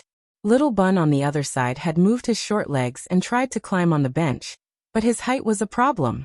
Xiaoqing picked up Little Bun and pushed the plate in front of Yan Hanqing. "Eat." Yan Hanqing still wanted to decline, but Xiaoqing had already said, "I'm going out to search for supplies, and I'll take you with me. If you don't eat, how will you have the strength?" Yan Hanqing silently made a note in his mind, and then he picked up the bread with the fried egg and started to eat. After the apocalypse, food became more and more precious. The ordinary people in the base were given porridge, hard mixed grain pancakes, soft bread, and fried golden eggs. It was already a rare thing. Yan Hanqing was even a little reluctant to eat it. He wanted to bring it back to his mother.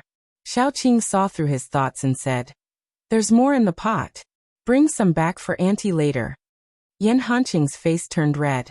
After a while he said in a muffled voice, "I'll pay you back later." If he was asked to bring it back to eat, he would definitely not accept it. However, he still had an old and injured mother at home. "Okay." Xiaoqing did not use a pretentious tone to say anything. She knew that not only would she not help Yan Hanqing, but she would also hurt his dignity. Probably because of the training in the army, Yan Hanqing did not say a word while eating. In the end, Yan Hanqing, who was full, and Xiaoqing, who was not eating, looked at Little Bun clumsily using a table knife to cut the egg. Little Bun and Xiaoqing were different. Xiaoqing only wanted to vomit after eating normal food, but Little Bun could still eat some high-calorie food after absorbing some crystals. Therefore, Xiaoqing often made something to nourish Little Bun. Perhaps subconsciously, she still hoped that Little Bun could be like a normal child. "Here's medicine that can last for about 2 weeks. Take it back first." Xiaoqing took out the medicine bag that she had prepared beforehand and handed it to Yan Hanqing. "I'm going out in 2 days. Are you free? I can ask a friend to take care of my mother." Yan Hanqing nodded. "I'm fine." "That's good." Xiaoqing stood up and packed the remaining fried egg in the pot. She also stuffed a few packs of ham sausages and bread into it and handed it to Yan Hanqing. "Don't forget. It should be the day after tomorrow at the latest." Yan Hanqing nodded. He was eager to go back and give his mother the medicine. Xiaoqing did not ask him to stay. "Go quickly. I'm going to see Auntie too." Yan Hanqing knew that Xiaoqing was worried that someone would see the medicine in his arms and steal it. She specially escorted him. His heart felt warm. He could not help but think of Xiaoqing's words that night. She said that he was her. Other things aside, just the things that he owed her were enough to repay with his life. Thinking that there were other ways to repay her, the honest Yan Hanqing could feel his face burning without touching it. Xiaoqing carried the Little Bun on her back and walked with Yan Hanqing to where he lived. Yan Hanqing secretly glanced at Xiaoqing. He could not help but think that Xiaoqing was such a beautiful and capable girl. How could she fall for him? He must have heard wrongly. Even if she had a child, men who were willing to be with Xiaoqing would definitely go for her. How could it be his turn? The more Yan Hanqing thought about it, the more he felt that he might have heard wrongly. Yan Hanqing started his military service at the age of 18. He had not been in a relationship until he retired due to injury at the age of 27. After all, there were almost no girls in the military, especially in the unit he was in. Because of some special circumstances, other than the military doctor, everyone was male. Therefore, it was Yan Hanqing's first time coming into contact with a girl as soft as Xiaoqing. As he thought about it, his palms became wet with sweat. Chapter 13. The next day, Xiaoqing packed her things and contacted a team of paranormals. On the surface, Xiaoqing was a wood paranormal. Wood paranormals were more popular, even though she was only at level 1. Soon, Xiaoqing found a team that was willing to accept her. Many search teams were made up of paranormals and ordinary people. After all, paranormals were rare. Those who could gather a team of paranormals were usually the top search teams in the base. Such teams generally didn't accept people. Xiaoqing didn't find many people in the team. There were only 3 paranormals, a pair of brother and sister. The brother was a man of few words, but he was quite good-looking. He had deep facial features and delicate eyebrows. It was a pity that he had facial paralysis. The younger sister was quite lively. She was a little beauty with almond-shaped eyes and cherry lips. She wore a little halter top that revealed her navel and chattered very energetically. Thus, Xiaoqing quickly found out that the older brother's name was Gu Chuan, and the younger sister's name was Gu Panpan. The other paranormal was called Atu. He was round and had an earth paranormal ability. In addition to the 3 paranormals, there was also a couple of ordinary people. Including Xiaoqing and the others, there were 7 people. Xiaoqing arrived at the agreed meeting place. The other people had also arrived. When the woman saw Xiaoqing, her face changed. She muttered, "You're going out to search for supplies with a child. It's not like you're on vacation. Do you want to die?" The man hurriedly pulled his wife's sleeve and smiled pleasingly. "Don't mind her, madam. My wife is quite straightforward." Xiaoqing shook her head and said, "I don't know many people in the base. The baby is still young. I don't feel safe to entrust him to others, so I brought him with me. Don't worry, my baby also has a paranormal ability. Although it's only his 5 senses, it's still useful. He won't drag you down." When they heard that the little bun had a paranormal ability, the couple's face changed. They didn't say anything else. Gu Panpan was more enthusiastic. She waved her hand and said, "Hurry up and get in the car. Let's go now. It'll take an hour to get there." Xiaoqing got into the car with Little Bun and Yan Hanqing. Yan Hanqing was carrying a bag, which contained the water and food that Xiaoqing had brought, as well as some tools that he had brought. The 7 of them split into 2 cars. Xiaoqing, Yan Hanqing, and the siblings were in one car, while the young couple and the fat man were in the other. Along the way, Gu Panpan's mouth never stopped talking. She talked about everything from before the apocalypse to the apocalypse, from food and clothing to entertainment, from gossip to rumors. In the end, Xiaoqing was completely stupefied. She finally understood why Gu Chuan always had a poker face. If she had such a younger sister, she would probably have a paralyzed face now. Moreover, it was possible that the person with facial paralysis was more powerful than Gu Chuan. When they finally arrived at their destination, Xiaoqing got out of the car as if she was escaping. Gu Panpan was still not satisfied. After she got out of the passenger seat, she looked at Xiaoqing with a happy expression. "I'll talk to you again when I have time." Xiaoqing was speechless. "I refuse." The 7 of them, including Little Bun, entered the destination together. Because of various reasons, even though they knew that there were many good things in big cities, they didn't dare to enter big cities to search for supplies. They could only go to smaller towns. Most of the houses in the towns were single-story houses. The density of people was low, so there were fewer zombies than in big cities. For a small search team like them, although there was less meat in the towns, it was much safer. As soon as they got out of the car, Xiaoqing noticed that the man beside her quickly became alert. This alertness didn't only affect his mind, but also his body. His muscles were in a state of alertness. As long as there was danger, he would be able to react immediately. Should it be said that he was indeed from the military? Xiaoqing glanced at Yan Hanqing from the corner of her eyes. She took the lead and walked forward. Yan Hanqing quickly followed. He stood behind Xiaoqing on the left. This position could prevent people from sneaking up on Xiaoqing. Secondly, if something unexpected happened, he could quickly block the disaster for Xiaoqing. Xiaoqing had taken on many bodyguard missions. She had protected many important people. Naturally, she understood the meaning of Yan Hanqing's actions better than anyone else. Xiaoqing couldn't help but smile. Even her footsteps became lighter. The second she died, Her heart was filled with hatred. She hated the woman who killed her and her baby. She hated Lin Qifan who betrayed her. Because of this, she even thought that there were no good men in the world. All men were bad. However, at this second, Yan Hanqing made Xiaoqing feel that no matter what Yan Hanqing's thoughts were, whether it was to repay a debt of gratitude or to get used to it, at least he was a good man. Previously, she helped Yan Hanqing because of her colleagues. Now, she felt that her decision was right. Don't get separated when we enter the town. Gu Chuan said the second sentence after he met Xiaoqing. Before that, he only said 2 words, hello. Even his self-introduction was done by Gu Panpan. Once we get separated, it will be difficult to rescue if we are surrounded by zombies. So try not to stray too far from the team. Gu Panpan added carefully. Then, they really stepped into the town. Normally, when a search team went out to search for supplies, they would also search for survivors. If they could protect themselves, they would bring the survivors back to the base. Survivors were the foundation of the base's strength. If a survivor wanted to live in the base for a long time, they would have to hand over half of their supplies. The base would give out 10% of this half to the people who found the survivor. Of course, people like Xiaoqing, who looked poor on the surface, might be too lazy to save people if they met someone who was in a bad mood. After they entered the town, they kept their vigilance and started searching. People in the countryside usually had some food in their homes.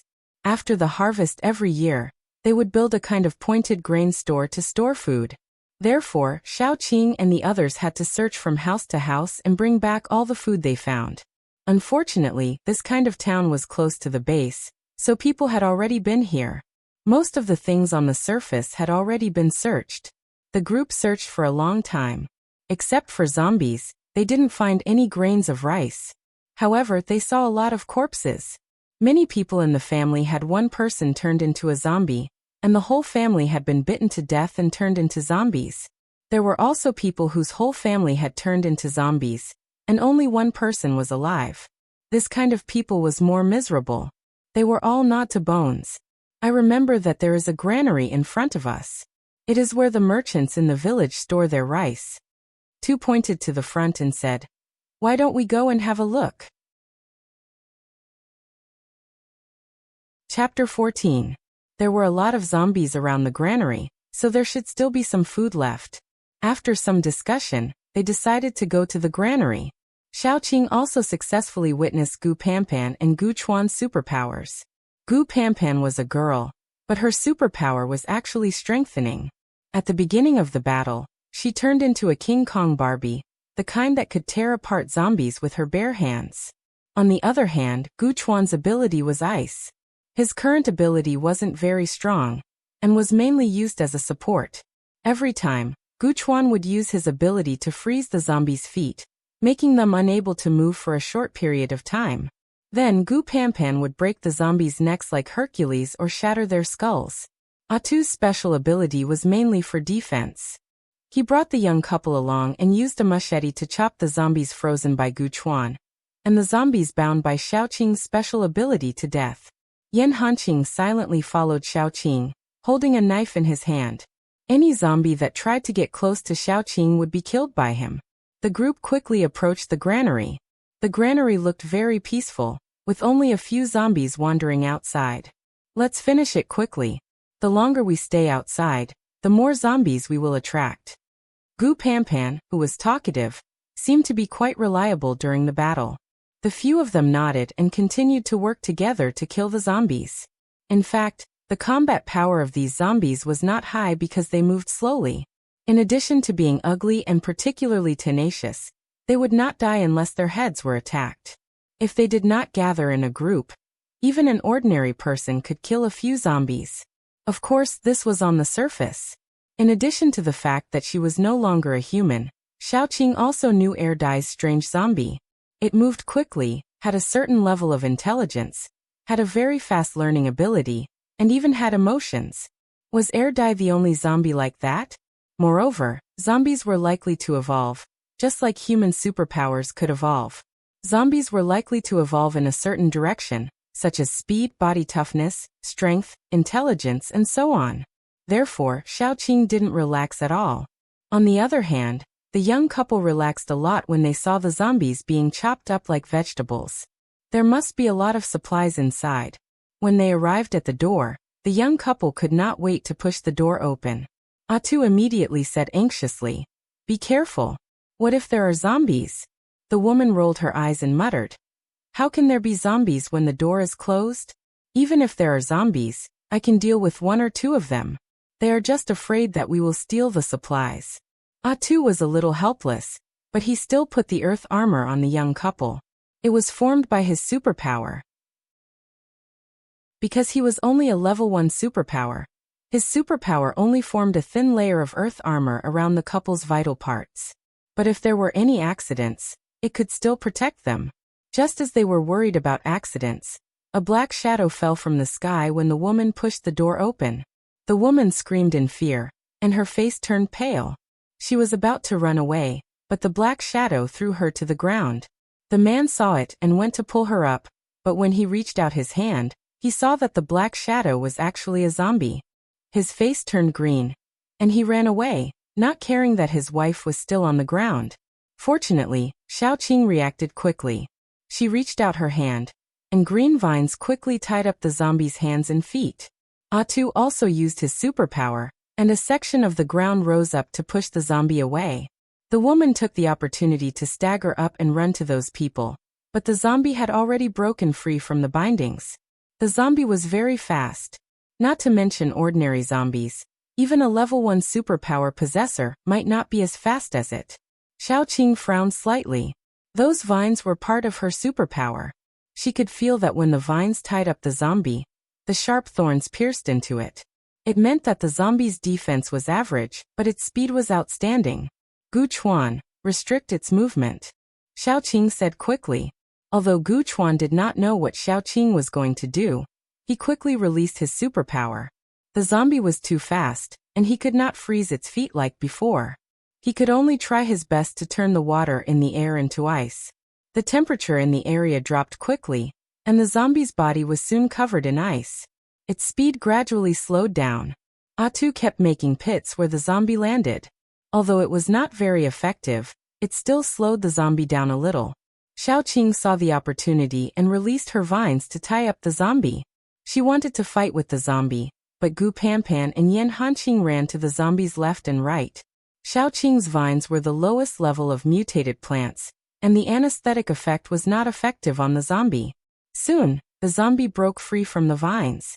When it was about to run away, Gu Panpan, who looked like a King Kong Barbie, punched it in the face. Just like that, the zombie didn't die. It rolled on the ground and was about to run away. Yan Hanqing followed up and stabbed the zombie's head with his knife. The zombie's body bounced on the ground for a moment before it stopped moving. Xiaoqing breathed a sigh of relief and narrowed her eyes. She began to extract the crystal from the zombie's body. This kind of mutated zombie must contain more energy than ordinary zombies. This zombie is strange. Let me take a look first. Xiaoqing walked over and pretended to check the zombie's body. The young couple could not help but turn their heads away, unwilling to see the horrible zombie. Gu Panpan and Atu checked the couple. After all, they were ordinary people. If they were scratched or bitten, they would be infected. Xiaoqing squinted her eyes and found that Gu Chuan and Yan Hanqing were not paying attention to her. She quickly inserted her nails into the zombie's head and skillfully found the crystal. She did not look at its size and put it into the space. Chapter 15. Why are you sweating so much? Are you scared? Gu Panpan gave the woman a simple examination, but didn't find any wounds. The woman wiped her sweat with a pale face and said, "Of course I was scared. That zombie suddenly jumped over, and I almost became food in its stomach." "It's good that you're not hurt." Gu Panpan patted the woman's shoulder. The woman just smiled, but her face was getting paler. "Let's go. Why are you standing there?" Her husband came over and patted the woman.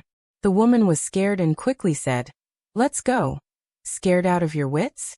The man smiled and pulled the woman to follow. This time, it was Atu who opened the way. He had the earth power and high defense, so he was the most suitable to open the way. This time, everyone walked in carefully. They didn't find any zombies, but there was a pile of bones on the ground. It looked like the person had been dead for a long time. So much food. Gu Panpan stared blankly at the granary. She didn't think that there would be so much food left in the granary. It was probably because of the mutated zombie that the granary hadn't been emptied. Several other people also went to the surrounding granaries to check. Sure enough, there wasn't even a grain of rice left. The pile of bones on the ground must have been left behind by the previous search team members. They must have ransacked the surrounding granaries, and then the people they sent here were killed by the mutated zombie. They harvested so much that they didn't care about this little bit of food. They were worried that there would be a lot of mutated zombies in the granary, so they left. Now it's our lucky day. Gu Panpan said excitedly. Even Atu chimed in. I think so too. We are so lucky. Even if we hand over half of the food, we can still get a lot. Go get the car. Otherwise, how are we going to transport the food? Xiaoqing was relatively calm. After all, they didn't need much food.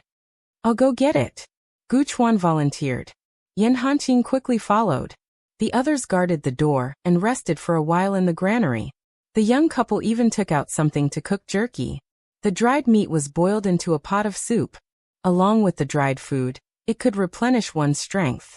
After Gu Chuan and Yan Hanqing drove the two cars over, the group of people began to eat. Actually, Xiaoqing didn't need to eat, but she couldn't appear too abnormal.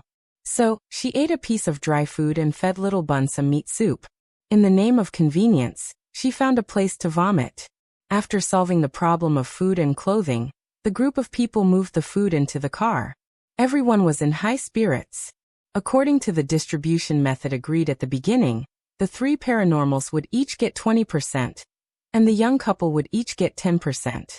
The new members, Yan Hanqing and Xiaoqing, took 20% of the total because they were new members. Moreover, one of them was an ordinary person, and the other was only a level 1 female with elemental paranormal. To put it bluntly, Gu Chuan and the others didn't know Xiaoqing and Little Bun's combat power, so they distributed the shares in this way. Gu Chuan and Gu Panpan looked at each other. Gu Panpan stood up and said, although Sister Qing is a new member, everyone has seen her performance along the way. I think that 20% is too little. My brother and I discussed it and decided to give them another 10%.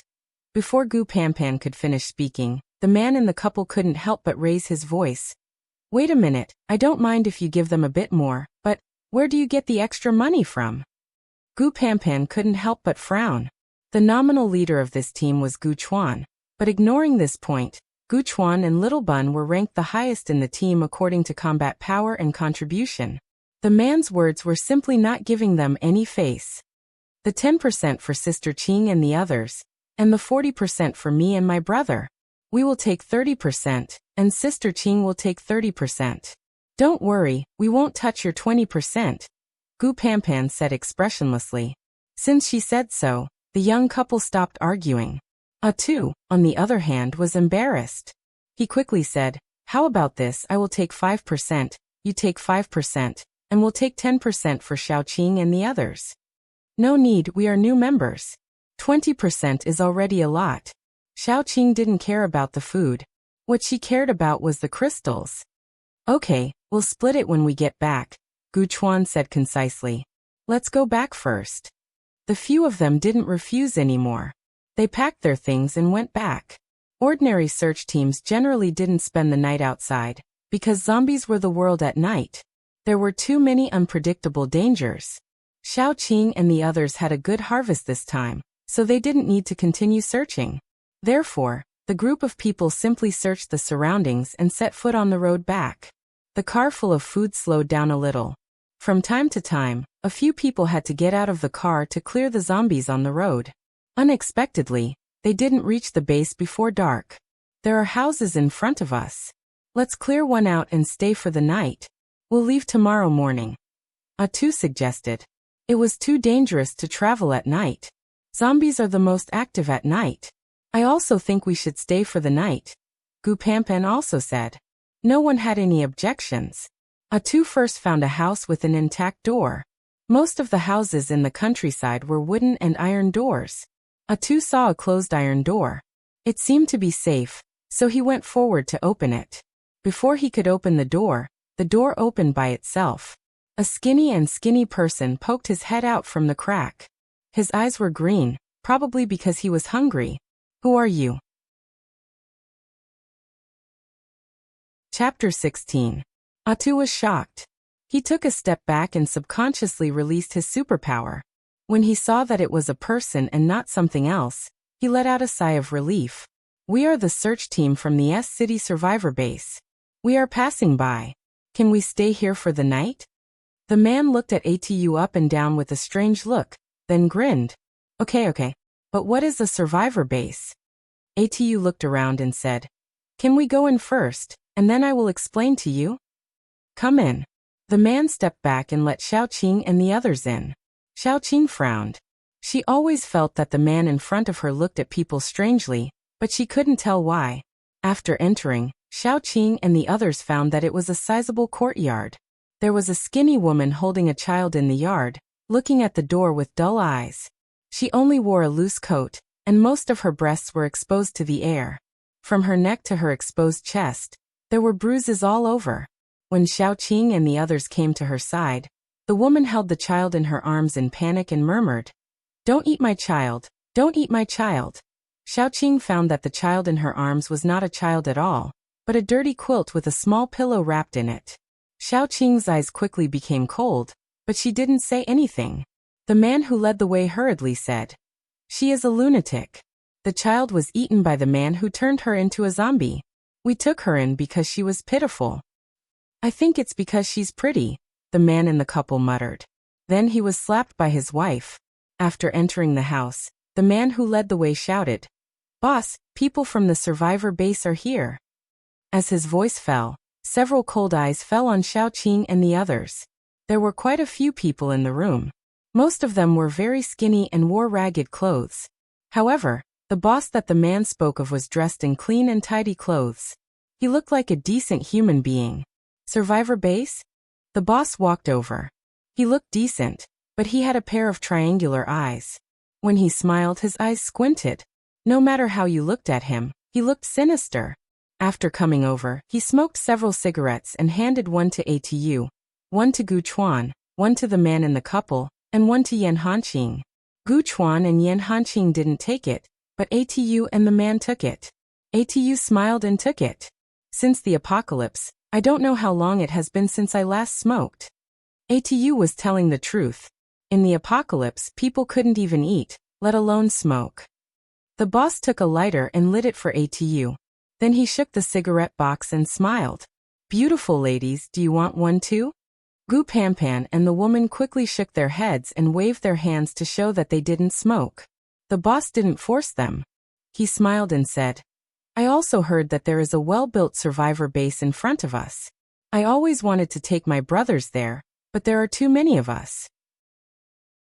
We don't know how many of our brothers will die on the way there, so we didn't dare to move. Now that I met you, you must be capable. Can you escort us to the base? The man in the couple patted his chest and said, No problem. Not to mention Gu Chuan, even Gu Panpan frowned at his rash answer. She complained that he spoke too quickly. In that case, that's the best. Please come in and have a good rest. We will leave tomorrow. The boss asked the man who led them to the room to rest.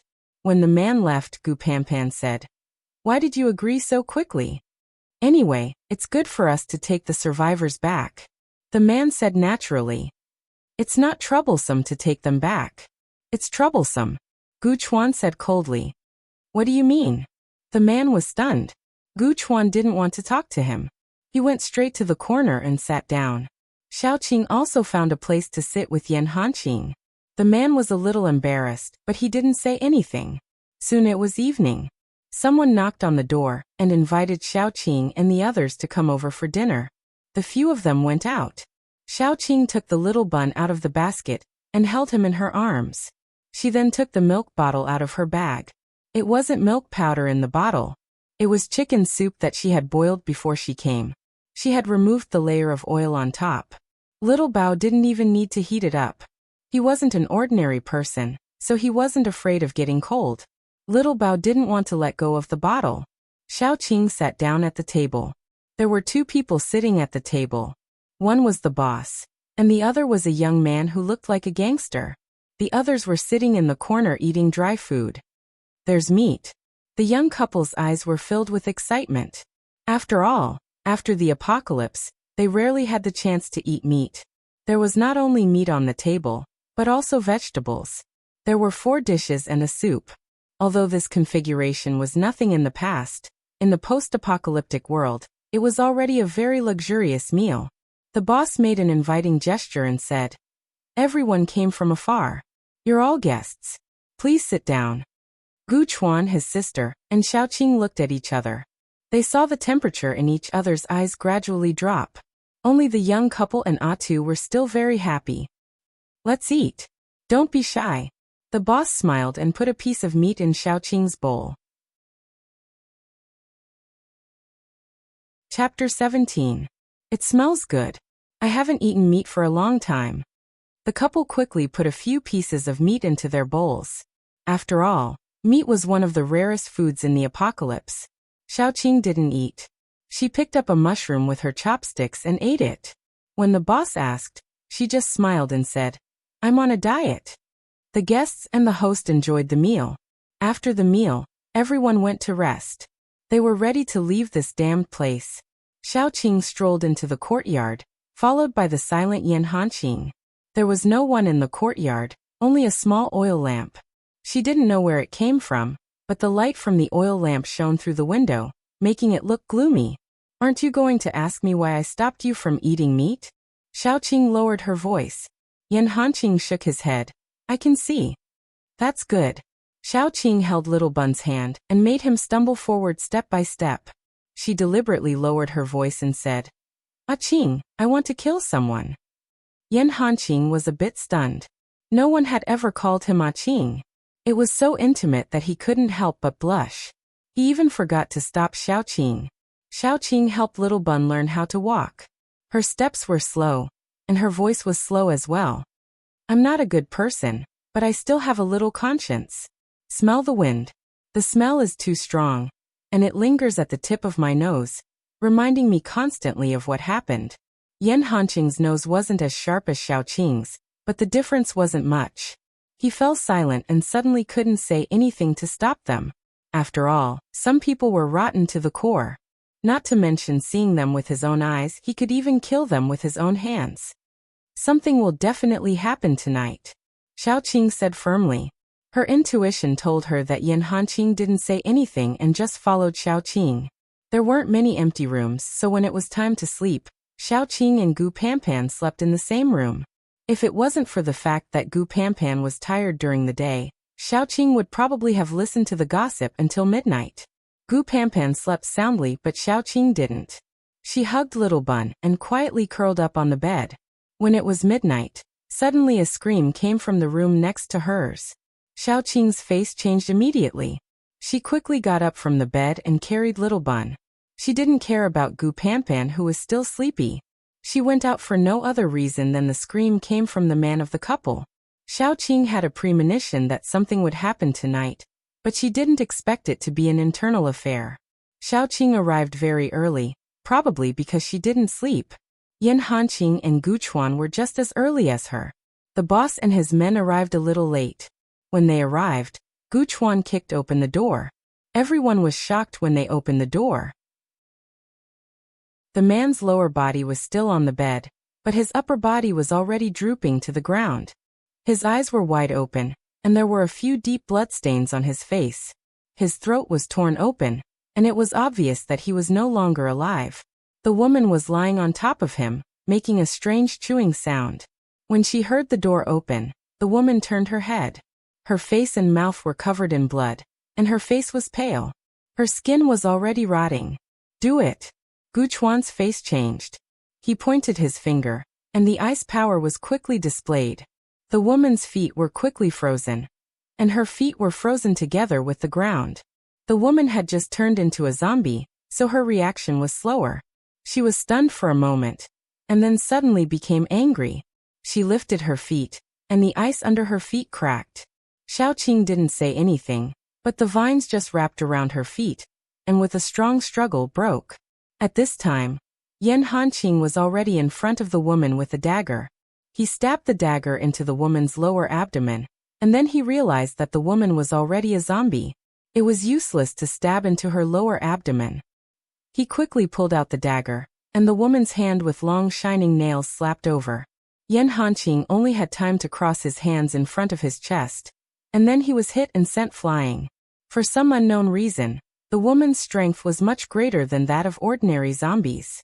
She lifted her feet easily, and broke the ice and vines. She stamped her feet, and then she came in the direction of Gu Chuan and Xiaoqing. The boss didn't care about hiding his strength. He pointed his finger, and a fireball flew out. However, the fireball hit the woman, and was extinguished before it could burn. Xiaoqing casually took a machete from the hands of a person around him, and jumped up, and the machete fell on the woman's neck. The woman slightly tilted her body, and the machete cut into her collarbone and got stuck. Xiaoqing had to let go, and the woman's claws met force with force. Xiaoqing had eaten so many spiritual stones, so his strength was naturally greater than the woman's. The woman took a step back, and howled angrily. Before she could shout a second time, Xiaoqing had already grabbed her arm, and threw her over his shoulder. The woman was heavily thrown to the ground, and rotten flesh splattered everywhere. Before she got up, Xiaoqing had already punched the back of the woman's head. The back of the woman's head was dented, and then it was her neck, the back of her heart, and finally the woman's whole body was embedded in the ground for several inches. Gu Panpan, who came late, swallowed his saliva. In fact, Xiaoqing was a strengthening superpower, wasn't he? Chapter 18. When Xiaoqing got up and stretched her waist, the woman had sunk deep into the ground, and her whole body was twitching slightly. Check carefully next time. Xiaoqing got up and looked at the man who died tragically on the ground. Many people seem to have the same bad habit. If I died, why should they still be alive? If I was bitten, what if I didn't become a zombie? For example, this woman, she had such a fluke mentality. In the end she died, and so did her man. Another example was the people who almost killed half of the base. Gu Panpan and Atu were a little embarrassed. After all, they were the ones who checked, especially Gu Panpan, and her face was red. I'm really sorry. I made a fool of myself. Xiaoqing smiled at the boss, and a dark light flashed in her eyes. The boss hurriedly said, "It's nothing. It's good that you are fine. Let's go. We have to get up early tomorrow." Yes, Xiaoqing smiled, but when she passed by the boss, she suddenly attacked. She was very fast, and the boss was not prepared. In an instant, he was nailed to the wall by Xiaoqing with a machete. The machete went through the right side of his chest, and directly hung him on the wall. The two people who followed him were stunned for a moment, and immediately prepared to attack. Yan Hanqing suddenly rushed to one of them, and the dagger in her hand mercilessly pierced into the man's eye socket. Gu Chuan and the other two people were stunned by Xiaoqing's sudden attack, especially Atu. Gu Chuan's reaction was a little faster. He used his ice power, turned it into an ice blade, and pierced the third person's throat. There were only 3 people with superpowers. 2 were killed and 1 was injured. Although the boss was nailed to the wall, he was not dead. He glared at Xiaoqing and said fiercely, "What are you doing? I kindly took you in and treated you with hospitality, but you, what do you think I am doing?" Xiaoqing picked up a dagger and pointed it at boss. "When those people were eaten by you, they should have asked why, right?" As soon as Xiaoqing said that, everyone present was shocked, whether it was Gu Chuan or the survivors who surrounded them. "You, what did you say?" The boss was a little flustered, but he still gritted his teeth and said, "Why are you slandering me? I really don't understand. What do we have for you to scheme against us?" "Then let me ask you, what did you guys eat to survive until today?" Xiaoqing asked coldly. The boss did not feel guilty at all. "Of course it's food. We have a granary to rely on, so why should we be afraid of not having enough food? They're all lies. There is a speed-type variant zombie there. You don't dare to go there. When I came here, I felt that something was wrong. In ancient times, there were wars and corpses everywhere. There were many corpses that were eaten by wild dogs. Their bodies were like wild boars, and their eyes were cold. When I came here, I felt that their eyes were like those of wild dogs that ate human flesh. Xiaoqing said faintly. Of course, I can't be sure based on this alone. I just felt a little strange at that time. That night, the woman I met when I entered the door was gone, but there was a plate of meat on the table. The meat was fresh and tender, completely different from pork. Before Xiaoqing finished speaking, Atu had already held his stomach and vomited, because he ate the most meat. Suspicion became confirmation. After dinner, I walked around the yard, and the smell of blood was still there. It's not the first time you guys ate people, right? You're quite good at dealing with the remains. Xiaoqing sneered and said. So what? Seeing that he was exposed, the boss began to be unscrupulous. I saved them, and they deserved to die for me.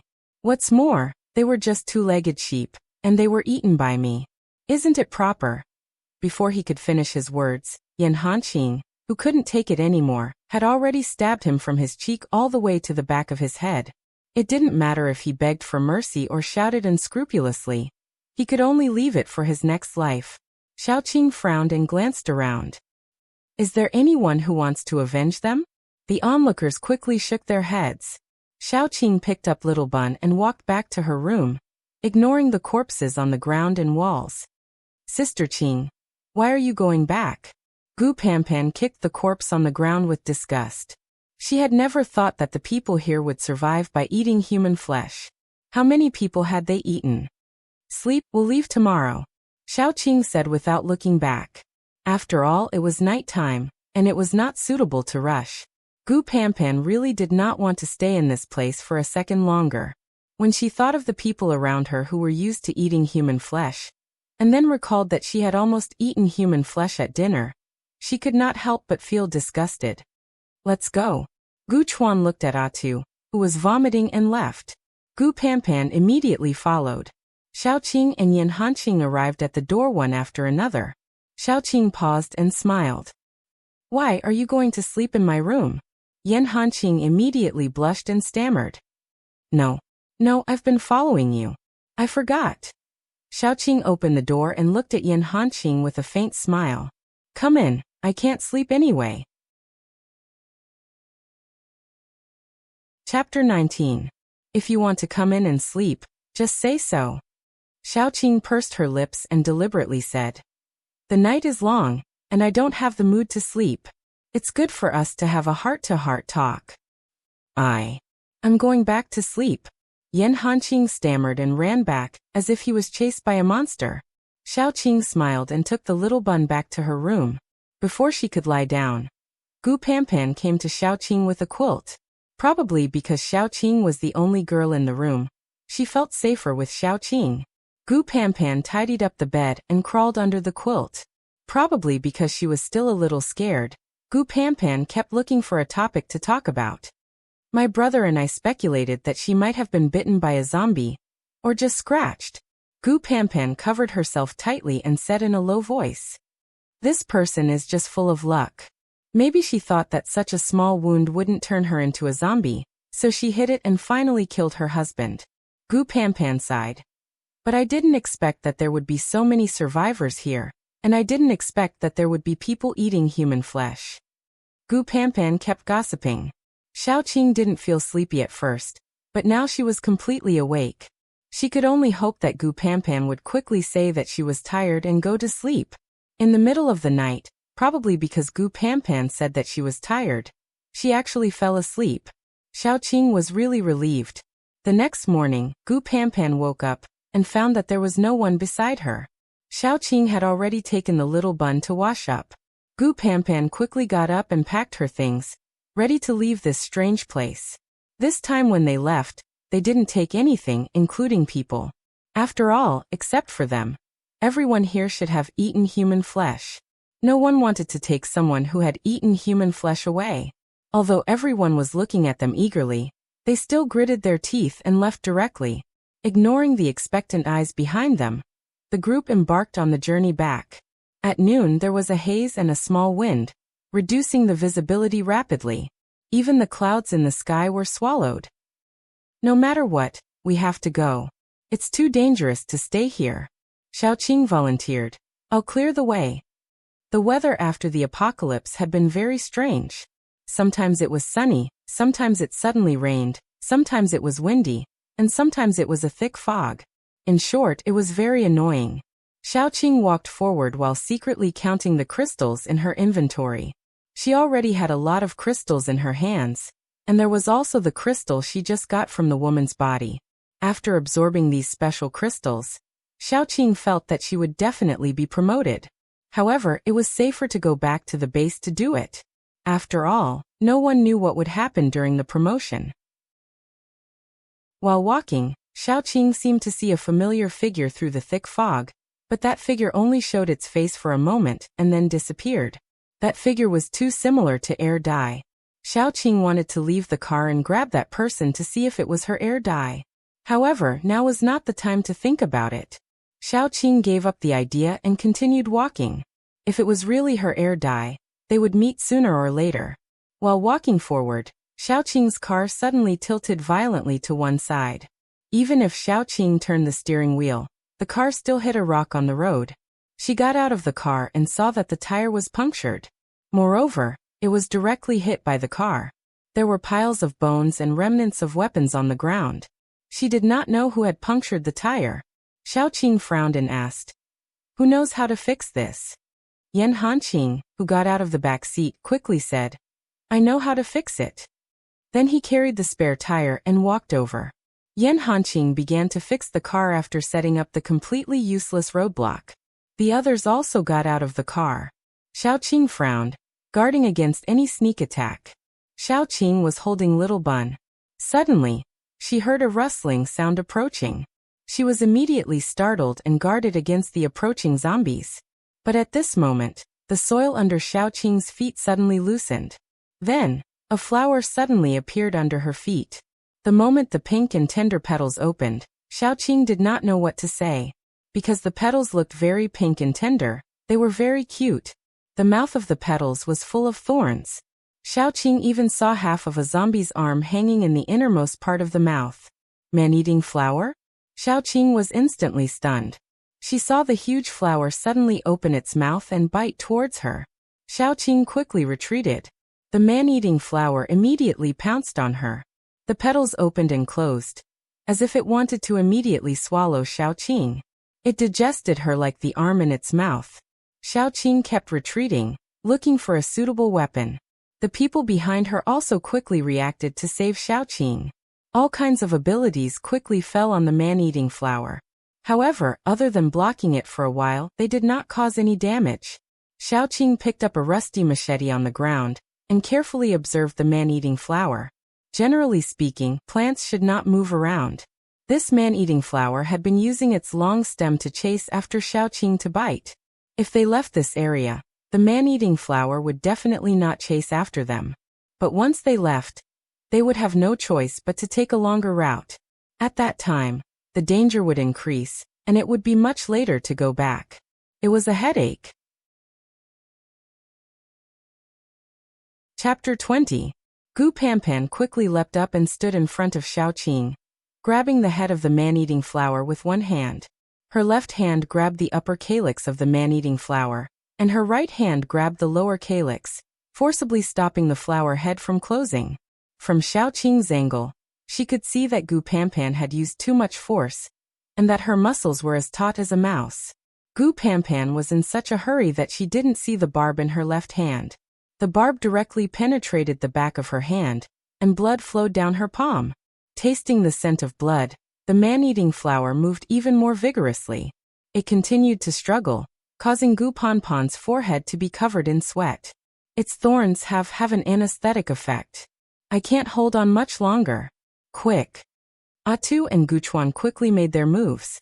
One tried to use the soil to control the man-eating flower, while the other tried to use ice to slow it down, but both failed. The man-eating flower shook its head violently, and Gu Panpan, who was like a King Kong Barbie, was flung out. Luckily, Guchuan caught her. Without control, the man-eating flower opened its flower head and bit at Xiaoqing. It seemed like it was going to swallow Xiaoqing in one bite and slowly digest her. Xiaoqing gritted her teeth and stabbed the knife she picked up into the man-eating flower's mouth. Unfortunately, she only managed to hold on for a second before it was bitten off.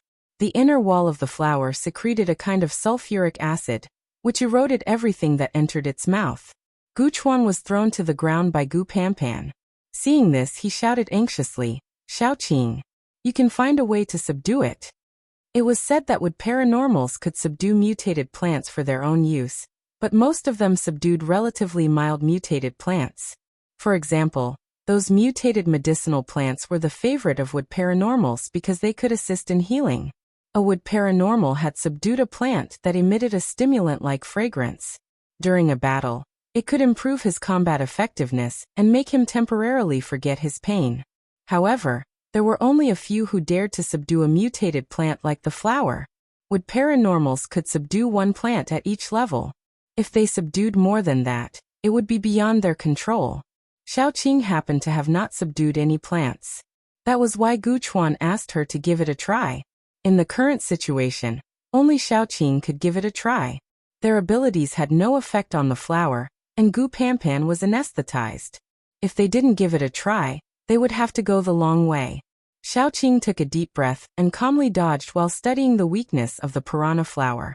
She looked carefully and found that when the piranha flower attacked, it would subconsciously protect the slender flower stem. Its stem was tender green and looked more fragile than petals. It was estimated that it was like a human's neck, which was also a vital point.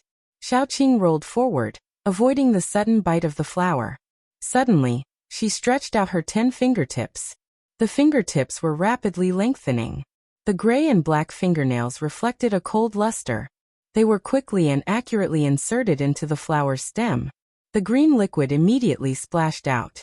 The green liquid fell to the ground and immediately corroded the soil. Not to mention that the back of Xiaoqing's hand was corroded, leaving only dark red flesh. Xiaoqing's flesh was dark red, darker than that of ordinary people, especially the blood, which flowed very slowly and had a dark color. When it flowed out, it quickly solidified. She pinched the stem with all her might, completely ignoring the fact that her hands were corroded to a horrible state. The piranha flower's head was like a venomous snake that had its weak spot pinched. It struggled madly, but because of Xiaoqing's position, it couldn't bite her. Xiaoqing was also ruthless. Her 10 fingers sank into the flower stem. The green liquid flowed more and more. The flower head struggled more and more fiercely. Finally, it fell to the ground, twitching, and the flower head was slightly biting. Seeing this, Xiaoqing bit her wrist. The dark red blood flowed out, and flowed into the wound of the flower's stem. Visible to the naked eye, the tender green flower's stem was slowly eroded by the dark red. Xiaoqing poured blood, and used the wood power to control the flower. About 10 minutes later, when her forehead was covered with cold sweat, the twitching flower moved, turned into a broken light spot, and quickly poured into Xiaoqing's body. Xiaoqing's eyes darkened and she fainted. Her last consciousness was Yan Hanqing holding her in panic. She didn't know how long she had slept. Xiaoqing only felt that the power in her body had been rioting. She longed for power and fresh flesh. Instinct told her that she was evolving now. Instinct also told her that she could draw power from fresh flesh. There seemed to be the freshest flesh around her, with a very fragrant smell, constantly seducing her. Xiaoqing slowly woke up and couldn't help but want to bite the throat of the person next to her. She looked down and saw Yan Hanqing lying on her bed. The strong young man shrank into a ball and nested on a low stool with great effort. His eyes were dark. It seemed that he hadn't slept for a long time. The little bun was sleeping on the other side of Xiaoqing, holding her thigh and constantly smacking his lips.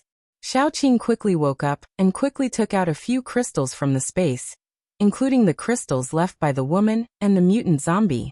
She needed energy to evolve, otherwise she would definitely fail this time. After absorbing a few crystals, Xiaoqing's body was once again filled with a feeling of fullness.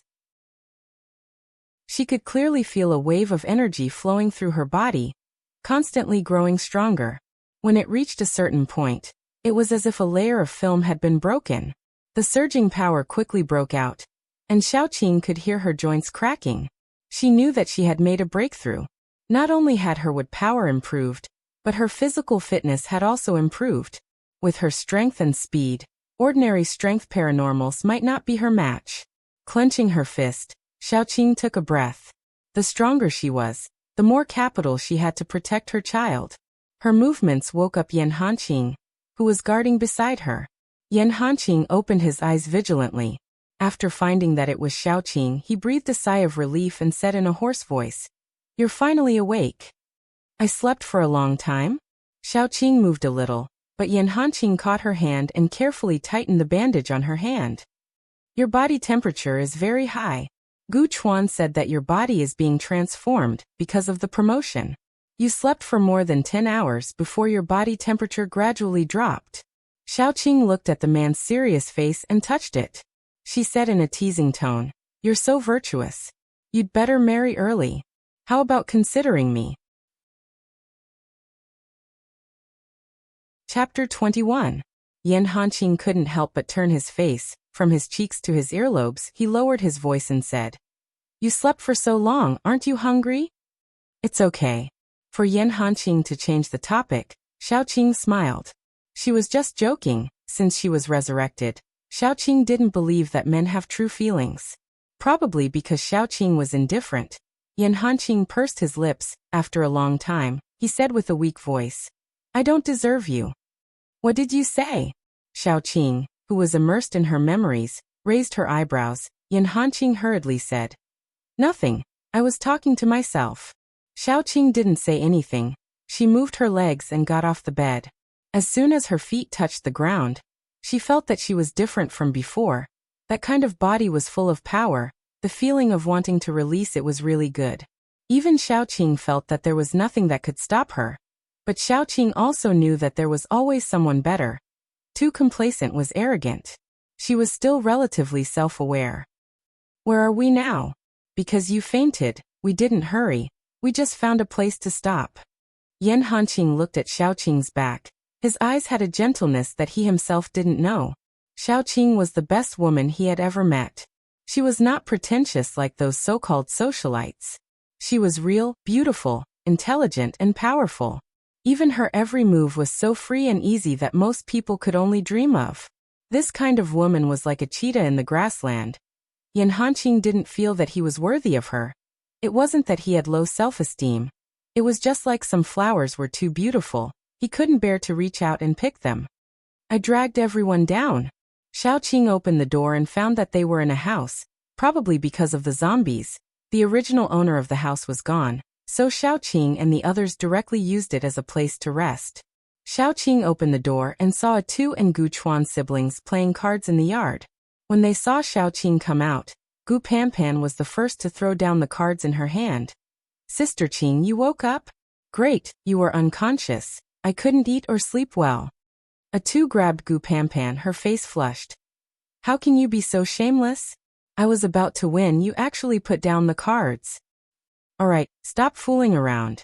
Gu Chuan patted the two of them and said to Xiaoqing, "How is it?" "My body feels pretty good. I've also successfully advanced to the next level. We can set off at any time." Xiaoqing clenched her fists and said, "We've been out for quite some time now.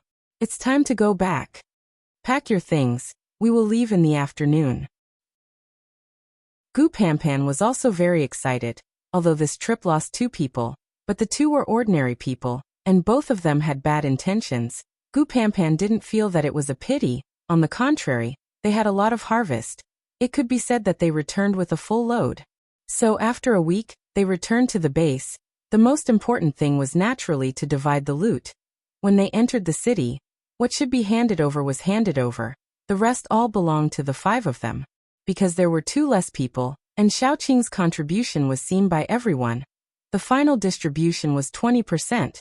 That is to say, Xiaoqing and Yan Hanqing took 40%.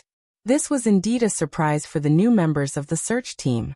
Xiaoqing originally wanted to give 10% to Gu Chuan, his sister, and a 2, but they didn't want it. Gu Panpan said, "Sister Qing, just take it, we have to team up in the future. You are already a level 2 wood ability user. Some big search teams will want to recruit you. You must remember our team." Xiaoqing nodded. Finally accepting the supplies, she gave half of it to Yan Hanqing. This is your share, take it. Yan Hanqing would be lying if he said that he wasn't excited. Generally, the ordinary people in the search team were the family members of ability users, or people with skills, such as the young couple. The man knew how to repair cars, and the woman was a nurse, so the ability users were willing to take these people with them. Yan Hanqing didn't have any special skills, but he was able to get so many supplies with Gu Panpan. For Xiaoqing's sake, Yan Hanqing knew very well, and in his heart, he was even more grateful to Xiaoqing. Xiaoqing took a look. There were a lot of things, and in the spirit of giving Buddha to the West, she immediately said, "You can't take it back alone, I'll help you." Yan Hanqing still wanted to refuse, but in the end, he realized that he really couldn't take it all by himself, and his face turned red. Before he could make a decision, Xiaoqing had already started the car. "Get in, idiot. Why are you standing there like a fool?" Yan Hanqing hurriedly climbed into the car and let Xiaoqing drive, sending him and the supplies to the tent where he and his mother lived. The place where ordinary people lived and the place where ability users lived were simply separated. Xiaoqing drove all the way, and she didn't encounter any resistance, only envious and jealous gazes. When he arrived outside the tent, Yan Hanqing's face changed. He quickly jumped out of the car, went around the tent, and carried his mother out of a pile of rubbish. The wound on the old woman's leg had rotted to the bone because it wasn't treated in time, and there were many flies on it. Yan Hanqing estimated that if he came back 2 days later, he would see the body covered with maggots, but even so, he still felt that his mother was dying. Yan Hanqing's eyes immediately turned red. He kicked open the curtain of the tent, and a voice immediately came from inside. "Who is it? Are you tired of living?" Chapter 22. A young man's head popped out of the tent. He had medium-length hair, with only a tuft of red hair in the middle. He had a cigarette in his mouth and looked very sloppy. As soon as he saw Yan Hanqing, the young man's expression changed slightly. Then he calmed down and said, "Oh, I was wondering who it was. I didn't expect you to come back alive." Yan Hanqing tried hard to suppress his anger. The place where ordinary people lived depended on their strength. In order to let his mother live comfortably, he didn't know how many fights he had to fight to win a big tent for 2 people. The man in front of him was his defeated opponent. It was said that he was a relative of a psychic. He never expected that after he left for a few days, this man would dare to come and take over his place and throw his mother out. As Yan Hanqing expected, the friend he asked to take care of his mother was hiding in the tent and looking at him with a pale face. You're back?" It was obvious that the two of them thought that Yan Hanqing would die outside, so they came together to take over Yan Hanqing's place. After all, many search teams would also recruit some ordinary people as cannon fodder. The death rate of ordinary people as cannon fodder was very high, but they couldn't stand the high risk and also the high reward, so many ordinary people were willing to join. The two of them thought that Yan Hanqing was in such a situation.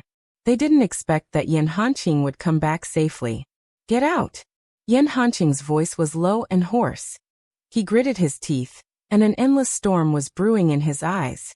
The sloppy young man swallowed his saliva and straightened his neck, saying, "This is my territory. Who are you asking to get out?" Before he finished speaking, Yan Hanqing grabbed his collar and threw him out. After Yan Hanqing threw the man out, the first thing he did was to look for medicine under the bed. He hid the medicine that Xiaoqing gave him under the bed, but his friend knew. Even if he knew that he couldn't survive, Yan Hanqing still had a glimmer of hope. But when he lifted the sheet, Yan Hanqing saw that the bed was empty. He looked at his friend expressionlessly and asked, "Where's my medicine?" Who knows? The man took 2 steps back and looked at the young man for help. At that time, he was greedy and exchanged the medicine for points with the young man. He used the points to exchange for food and clothes. How could he give the medicine to Yan Hanqing? Yan Hanqing grabbed his collar, and the veins on his forehead bulged. He gritted his teeth and said, I trusted you. I entrusted my mother to you, but I didn't expect you to be an ungrateful bastard." After that, Yan Hanqing threw him out, and the young man who was about to get up fell to the ground again. Xiaoqing carried Little Bun and walked in. She took a look at Yan Hanqing's mother, and then shook her head. It was probably because she had been sick for a long time. When she was still in the military, she was often injured. Even after she retired, she could be considered half a doctor. Now, anyone with eyes could see that Yan Hanqing's mother was at most a breath away. It was a miracle that she could hold on until Yan Hanqing came back. Yan Hanqing could see it too. He hugged his mother tightly and lowered his head.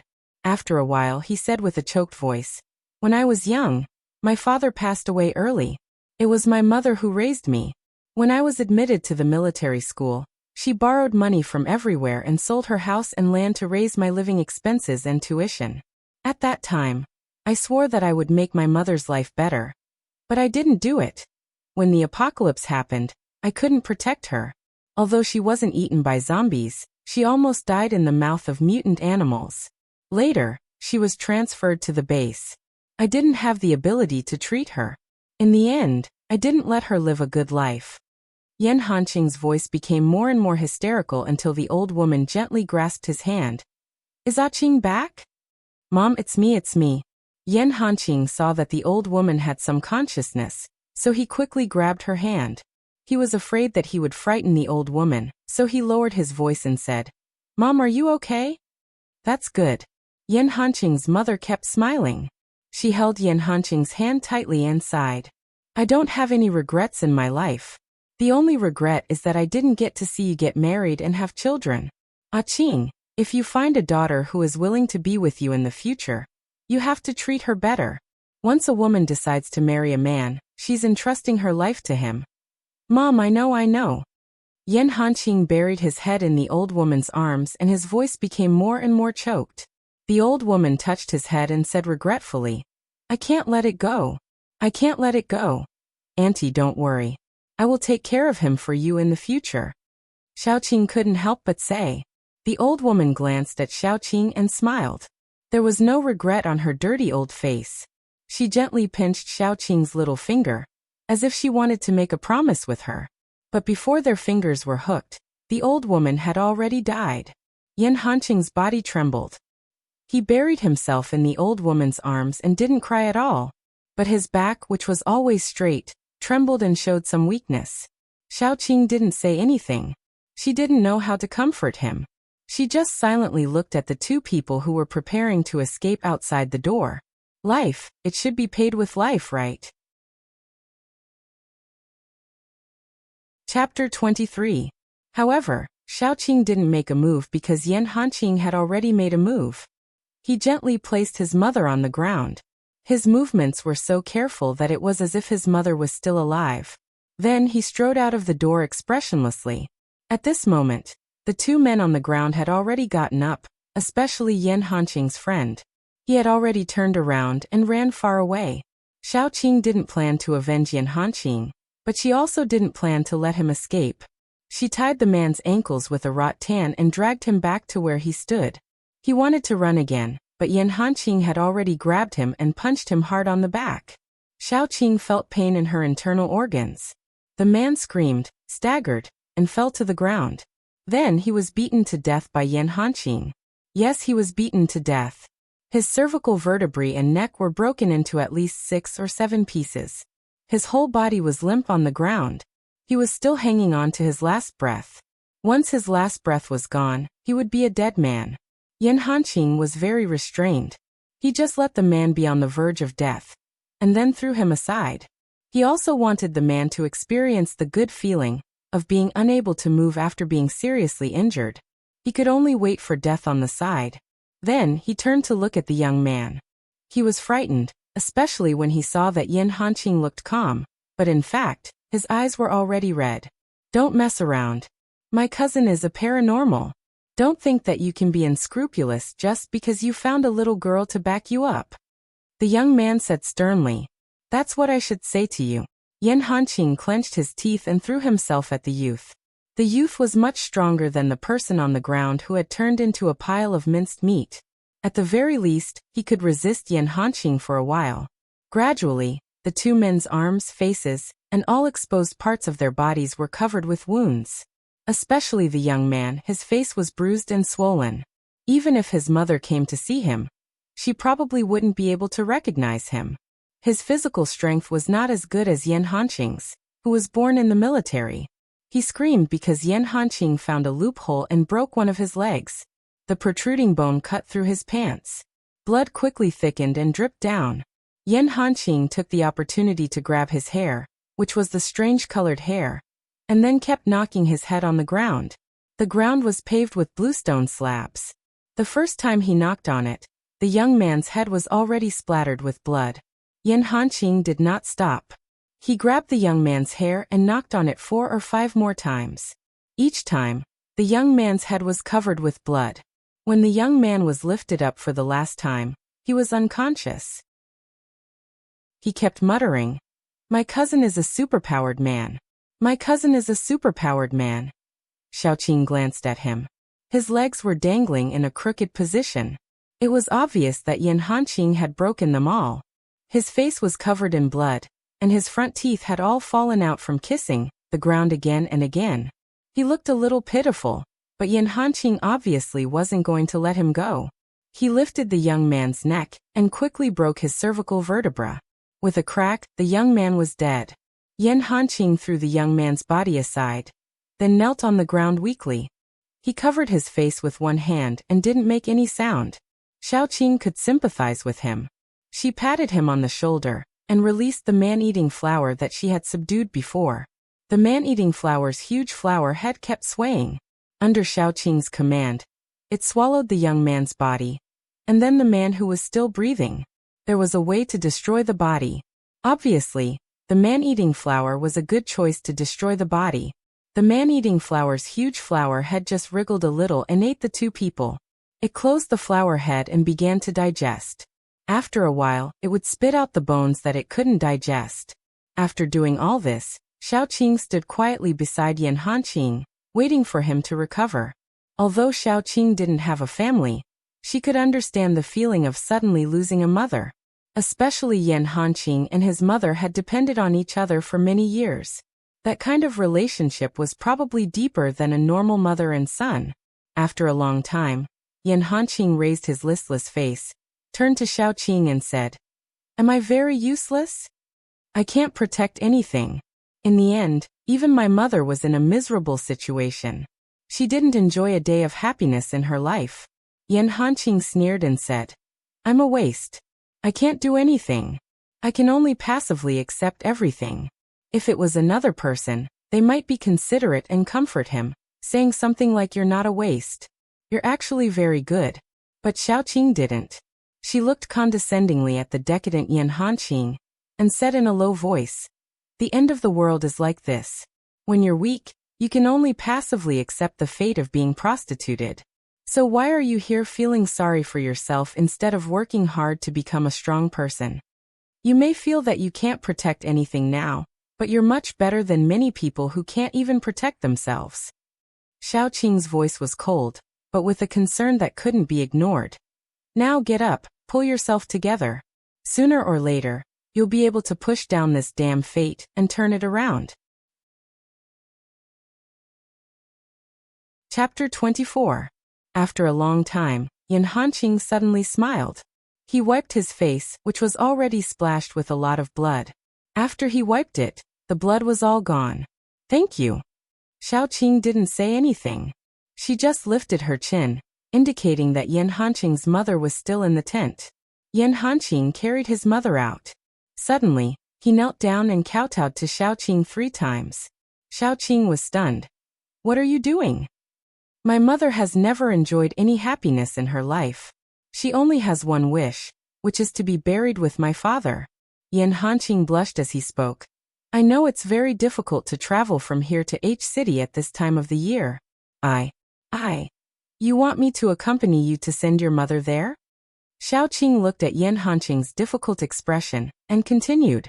Yan Hanqing nodded and said embarrassedly, "I know it's difficult for you to do this, but please." Xiaoqing hesitated for a moment. Yan Hanqing also saw Xiaoqing's hesitation. He gritted his teeth and said, "Miss Xiao, you've already helped me a lot. By right, I shouldn't make such an unreasonable request. But among the capable people I know, you're the only one. Miss Xiao, whether you agree or not, my life is yours in the future." Xiaoqing looked at Yin Hanqing's determined face. After a long while she said, "Okay, I'll send you there." It was not that she suddenly became kind, but in this post-apocalyptic world, she also wanted to have a few companions. Although Yin Hanqing didn't have any superpower, he was upright and determined. He was also a soldier, so he was more suitable for companions. Moreover, Yin Hanqing was now alone. Even if Yin Hanqing discovered her secret, it would be more convenient to kill him. This kind of thing shouldn't be delayed. Let's meet at my house in the afternoon and set off. Xiaoqing turned around and was ready to leave. Then she heard Yin Hanqing thank her again. From the beginning, she did have a good impression of Yin Hanqing. But that good impression came from Yin Hanqing's standard military temperament and silent and upright character. Now Xiaoqing's good impression of Yin Hanqing increased because of his affection. Therefore, she chose to trust Yin Hanqing. After Xiaoqing returned to her residence, she arranged the food and let Little Bun absorb some crystals. Then, she contacted Gu Panpan and his sister. Although Gu Panpan was a chatterbox, Xiaoqing subconsciously felt that the two people's character was not bad. Especially Gu Chuan, he seemed to be more reliable. This time, she and Yin Hanqing were going to H City. The journey was indeed long. If she was alone, then protecting herself was a simple matter. If she also had to protect Yin Hanqing, it would be more troublesome if they encountered some special circumstances. Therefore, Xiaoqing prepared to contact Gu Panpan and Gu Chuan. After a simple explanation, Xiaoqing said that this trip was not small. She would take out some resources as compensation. Even if Gu Panpan and Gu Chuan chose not to go, Xiaoqing would feel that it was normal. Unexpectedly, Gu Panpan and Gu Chuan just exchanged glances and decisively agreed. "Sister Qing, are we leaving this afternoon?" I'm afraid that the body will rot after a long time. It's better to leave early and let Yin Hanqing's mother be buried early," Xiaoqing said. "My brother and I have no problem at all. We have nothing to do, so we are bored to death," Gu Panpan said with a smile. However, Xiaoqing remembered this favor from Gu Panpan and her sister. After all, they had only known each other for a short period of time. They had only gone on a mission together. For Gu Panpan and her sister to give her so much face and risk so much to accompany her on a long journey was already very loyal. "Then let's talk about the reward," Xiaoqing estimated for a moment and then said, "The place we're going to is quite far this time, and I don't have much food on hand. I'll give you 20 caddies of fresh vegetables, 50 caddies of grain, and 10 boxes of anti-inflammatory medicine." Gu Panpan originally wanted to refuse. After all, she really liked Xiaoqing, and Xiaoqing was also very capable. It was good for them to have a good relationship with Xiaoqing. However, when she heard that Xiaoqing was going to give them anti-inflammatory medicine, Gu Panpan swallowed her words. Paranormals couldn't be infected by zombies, but they could still be injured. If the wound was infected and serious, they could die. Therefore, medicine was not only a necessity in the post-apocalyptic world, but also a very precious existence because the production line was broken. "Sister Qing, I won't say anything pretentious. If you need anything in the future, just call us." Gu Panpan patted her chest and said. Xiaoqing invited them to have a meal at home. It was cooked by Xiaoqing herself. Although she had stopped eating normal food, her cooking skills were still very good in the past. With the addition of the fresh vegetables she had obtained from the base, the meal looked, smelled, and tasted great. Gu Panpan praised her for being virtuous. In the afternoon, the three of them packed up their things and went to find Yin Hanqing. When everyone was together, they were ready to leave, because they were going on a long trip this time. Unlike the last time when they were near a survivor base, Gu Panpan and her sister brought a lot of things. They drove an off-road car, picked up Xiaoqing, and headed towards Yin Hanqing's place. However, when they arrived at Yin Hanqing's place, Xiaoqing saw an acquaintance. It was none other than Li Jing, who had drugged her last time. Li Jing was still wearing a pair of glasses. He looked very gentle, but what he did was not gentle at all. There was a little blood at the corner of his mouth, and he seemed to be angry. He threw a fireball at Yin Hanqing. Something must have happened to make him come to Yin Hanqing. However, he underestimated Yan Hanqing's fighting ability, so he was angry after being injured. Xiaoqing pushed open the car door and quickly jumped out. The green rattan had already wrapped around Yan Hanqing, isolating him from the fireball. It was obvious that Li Jing was prepared to take Yan Hanqing's life. Xiaoqing's eyes narrowed slightly. Her eyes were gloomy. To put it bluntly, she was a protective person. Yan Hanqing was already a companion she had chosen, but Li Jing was trying to kill him. It would be strange if she was not angry. What are you doing? It's you, Miss Xiao. As soon as he saw Xiaoqing, Li Jing's eyes changed. He said with a hint of eagerness, Miss Xiao, you shouldn't have intervened. He killed my cousin. It's natural for me to avenge him, isn't it? I'm sorry. Your cousin was killed by me, and I asked him to do it. Xiaoqing protected Yan Hanqing behind her without leaving a trace. She said lightly, How dare you attack an ordinary person? If you don't agree, let's have a try. Chapter 25. Li Jing's face changed. To be honest, he didn't care about his cousin's death, but it was related to his reputation. The whole survivor base knew that his cousin was killed by an ordinary person. If he didn't do anything about it, wouldn't everyone step on his face in the future? However, Li Jing didn't want to fight with Xiaoqing because of a useless cousin. After all, he wanted to pursue Xiaoqing. Therefore, when Xiaoqing said that, Li Jing's face darkened.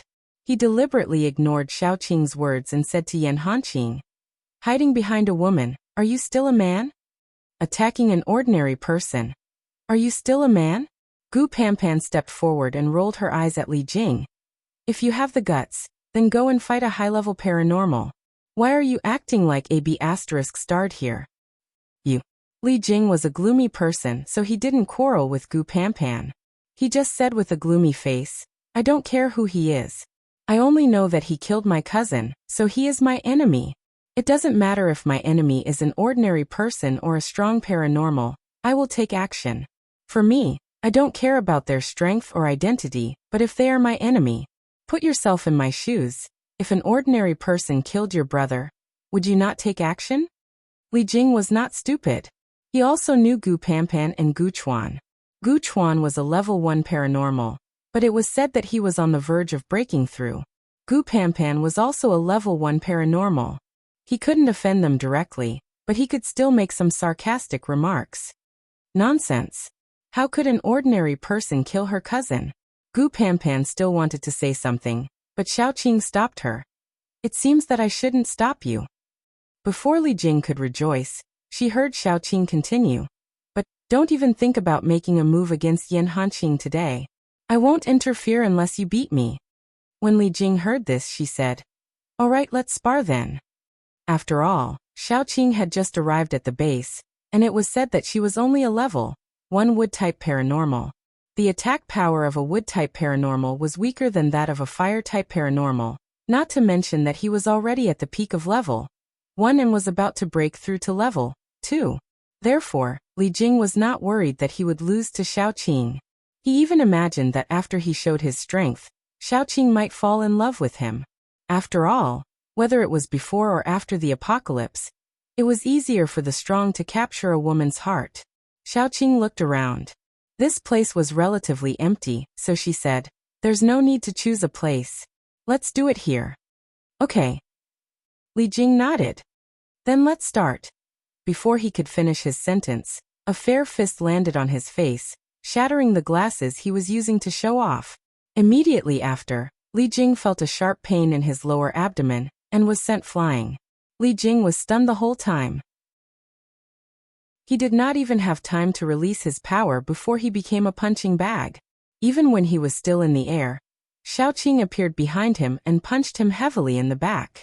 The sound of bones breaking was accompanied by Li Jing's twisted and silent expression. When he reacted to the pain and released his power, Xiaoqing had already grabbed his neck from behind and threw his body to the ground. The fireball that had just condensed was scattered. Then Xiaoqing accurately and ruthlessly pressed down on a certain part of Li Jing's back. The broken bones instantly pierced Li Jing's heart and lungs. Li Jing only realized in the second before he died that Xiaoqing wanted to kill him. Xiaoqing casually threw the body to the man-eating flower that had been waiting for a long time. Then she twisted her neck and said calmly, "Let's go." Gu Panpan. Gu Chuan. The only person who was calm was probably Yan Hanqing, who knew how cruel Xiaoqing was. He no longer counted how much he owed Xiaoqing because he had already given his entire being to Xiaoqing. So he did not say anything more. He just pushed a simple corpse cart made of a bed and a dining cart shelf, and moved his mother onto the cart. In order to prevent Yan Hanqing's mother's body from rotting, Gu Chuan used his power to freeze Yan Hanqing's mother. A group of people randomly accepted an exploration mission and left the base. Before getting on the cart, Xiaoqing broke the petals of the man-eating flower, as if she was checking the teeth of a pet, and took out a foreign energy crystal. This was also one of the benefits of the man-eating flower. Those who were eaten by it, whether zombies or superpowered people, would be forced to leave the crystal for Xiaoqing. If the man-eating flower could talk, it would probably cry for a while. After all, the essence was in that small crystal. Then after it had a master, it would have to hand over the biggest meat for 3 meals. It was simply miserable. When Xiaoqing left the survivor base, someone who had been hiding not far from the base quietly followed her. Chapter 26. The distance from the survivor base to H City wasn't close. It would take more than a day to get there by train. Plus, they were driving off-road vehicles, so they had to stop every now and then. For the sake of safety, they couldn't use the highways and ordinary roads that usually had a lot of traffic, because there would be a lot of ownerless cars and zombie car owners on them. The more remote the road was, the safer it was to the countryside. So Xiaoqing and the others decisively chose to take the small road, but it also lengthened the journey. After leaving the survivor base, the first intersection led to the highway, and the other led to the small road. Gu Panpan, who was in charge of driving, decisively turned right to the small road. As a chatterbox, Gu Panpan had already sold out Gu Chuan along the way. "Sister Qing, do you know what facial paralysis is?" Xiaoqing glanced at Gu Chuan and silently swallowed back the words. "Isn't there a facial paralysis sitting next to you?" Gu Panpan didn't wait for Xiaoqing to answer and said to herself. In fact, facial paralysis means slow reaction time, stiff face, and face blindness. My brother is like that. When I first met him, people said my brother was cold and aloof, but in fact he is slow reaction time and face blindness. Ah. Xiaoqing glanced at Gu Chuan again. Probably because he was embarrassed, his ears had quietly turned red. Then she heard Gu Panpan continue. My brother is not only slow reaction time and face blindness, but also has a poor sense of direction. He actually gets lost near his own home. My mother always said that in the future, she should find a girl with a good sense of direction to marry my brother. Otherwise, the husband and wife will get lost on the other side of the world. As she spoke, Gu Panpan's mood suddenly dropped. Probably because she thought of her mother, Xiaoqing didn't know what to say. The atmosphere in the car was a bit sad. Xiaoqing was the worst at dealing with this kind of situation. She quickly changed the topic. Look at what's in front of us. Gu Panpan looked ahead and almost lost control of herself. It turned out that there was a woman who looked to be in her 20s and was dressed rather skimpily in front of her. Gu Panpan slammed on the brakes. The car stopped a few centimeters away from the woman. Then they heard the woman's pitiful voice say, "Big brother, big sister, can you do me a favor and give me a ride?" The weather in the post-apocalyptic world was very unpredictable. It could be snowing one second and hail the next. The only thing that could not be seen was probably the sun. It was gloomy all day long, sometimes cold, sometimes hot. At this moment, the north wind was blowing, but the woman was only wearing a small camisole and shorts. Her fair arms and legs were exposed. She was quite good-looking, with delicate facial features and long hair. She was shivering in the cold, and she looked quite pitiful. However, Gu Panpan's expression turned cold. She took out a metal rod from the car, and snapped it in half like she was breaking ice. She then sneered. "Get lost. You want to play this game with me? Are you blind?" The woman's face turned pale. Seeing Gu Panpan step on the gas, she hurriedly moved aside. Then Gu Panpan sped away. As they walked, Gu Panpan explained to Xiaoqing, "Big sister Qing, Don't be fooled by her pitiful appearance. In fact, it's all a lie. She specializes in deceiving ordinary men with impure thoughts. As long as you dare to open the car door, the men lying in ambush on both sides will rush up and pull you out of the car. If you're lucky, you'll leave all your belongings behind and walk away naked. If you're unlucky, you'll lose your life. Xiaoqing looked in the rearview mirror.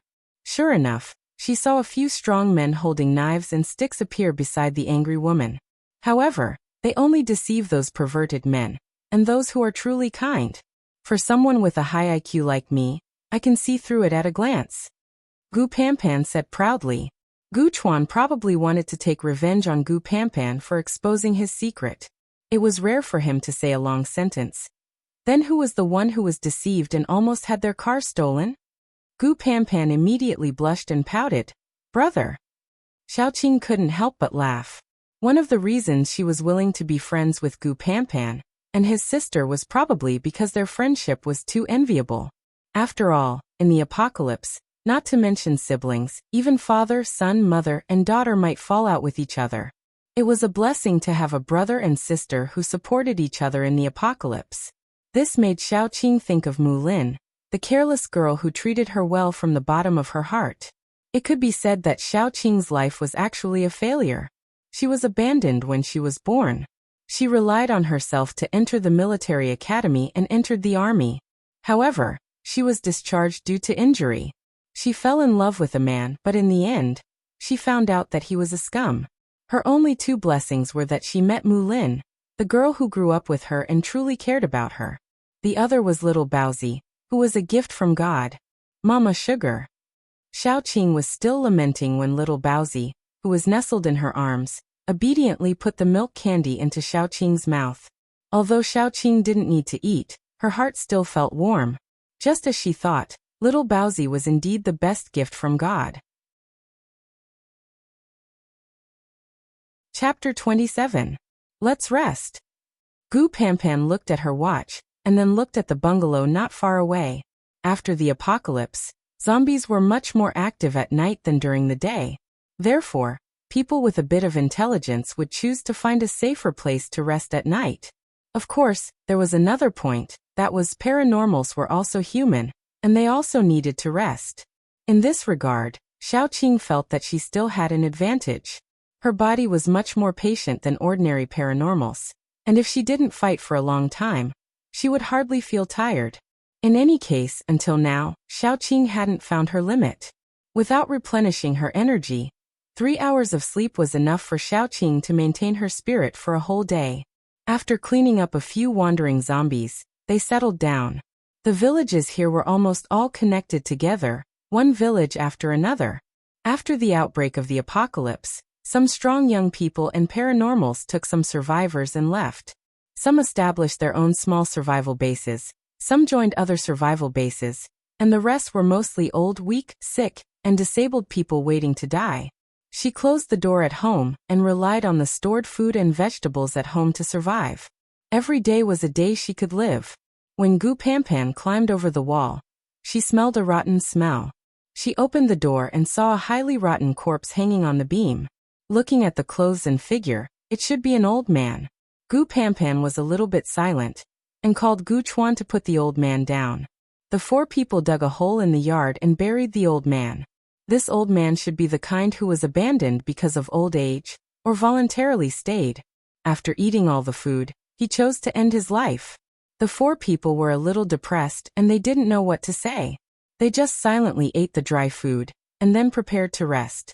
The rotten smell in the house hadn't dispersed yet, so they spread out sleeping bags in the yard. About midnight, a roaring sound came from outside. They were the kind of people who were more alert, so they woke up in an instant and put on their clothes as fast as possible. Yan Hanqing quietly climbed over the wall and looked outside. As soon as he looked outside, he was stunned. There were so many zombies that he couldn't see the end, and at the front was an off-road vehicle that was desperately running. Yan Hanqing quickly came down from the wall and asked Xiaoqing to keep quiet. Looking at the scene, he knew that someone had triggered the zombie tide. He didn't know who had triggered so many zombies in the middle of the night. Although Xiaoqing thought that her strength was not bad, even an elephant could be bitten to death by ants, Not to mention the difference between her and the zombies was only the difference between a wolf and a dog. Don't make a sound. Xiaoqing put the little bun in Gupanpan's arms. I'll go take a look. They wanted to stop him, but Xiaoqing had already jumped over the wall. They all knew that Xiaoqing wasn't stupid. He wouldn't rush into the zombie crowd if he wasn't confident, so they all quieted down. After Xiaoqing went out, she saw the wandering zombie crowd. The off-road vehicle probably ran out of gas, and was surrounded by the swarm of zombies not far away.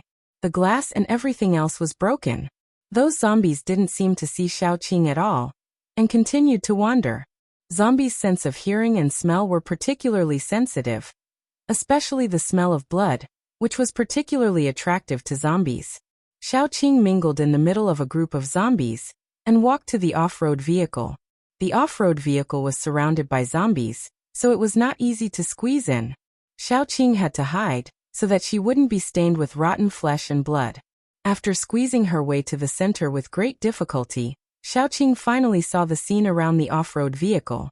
The door of the off-road vehicle had been severely deformed and hung there as if it would fall off at the slightest touch.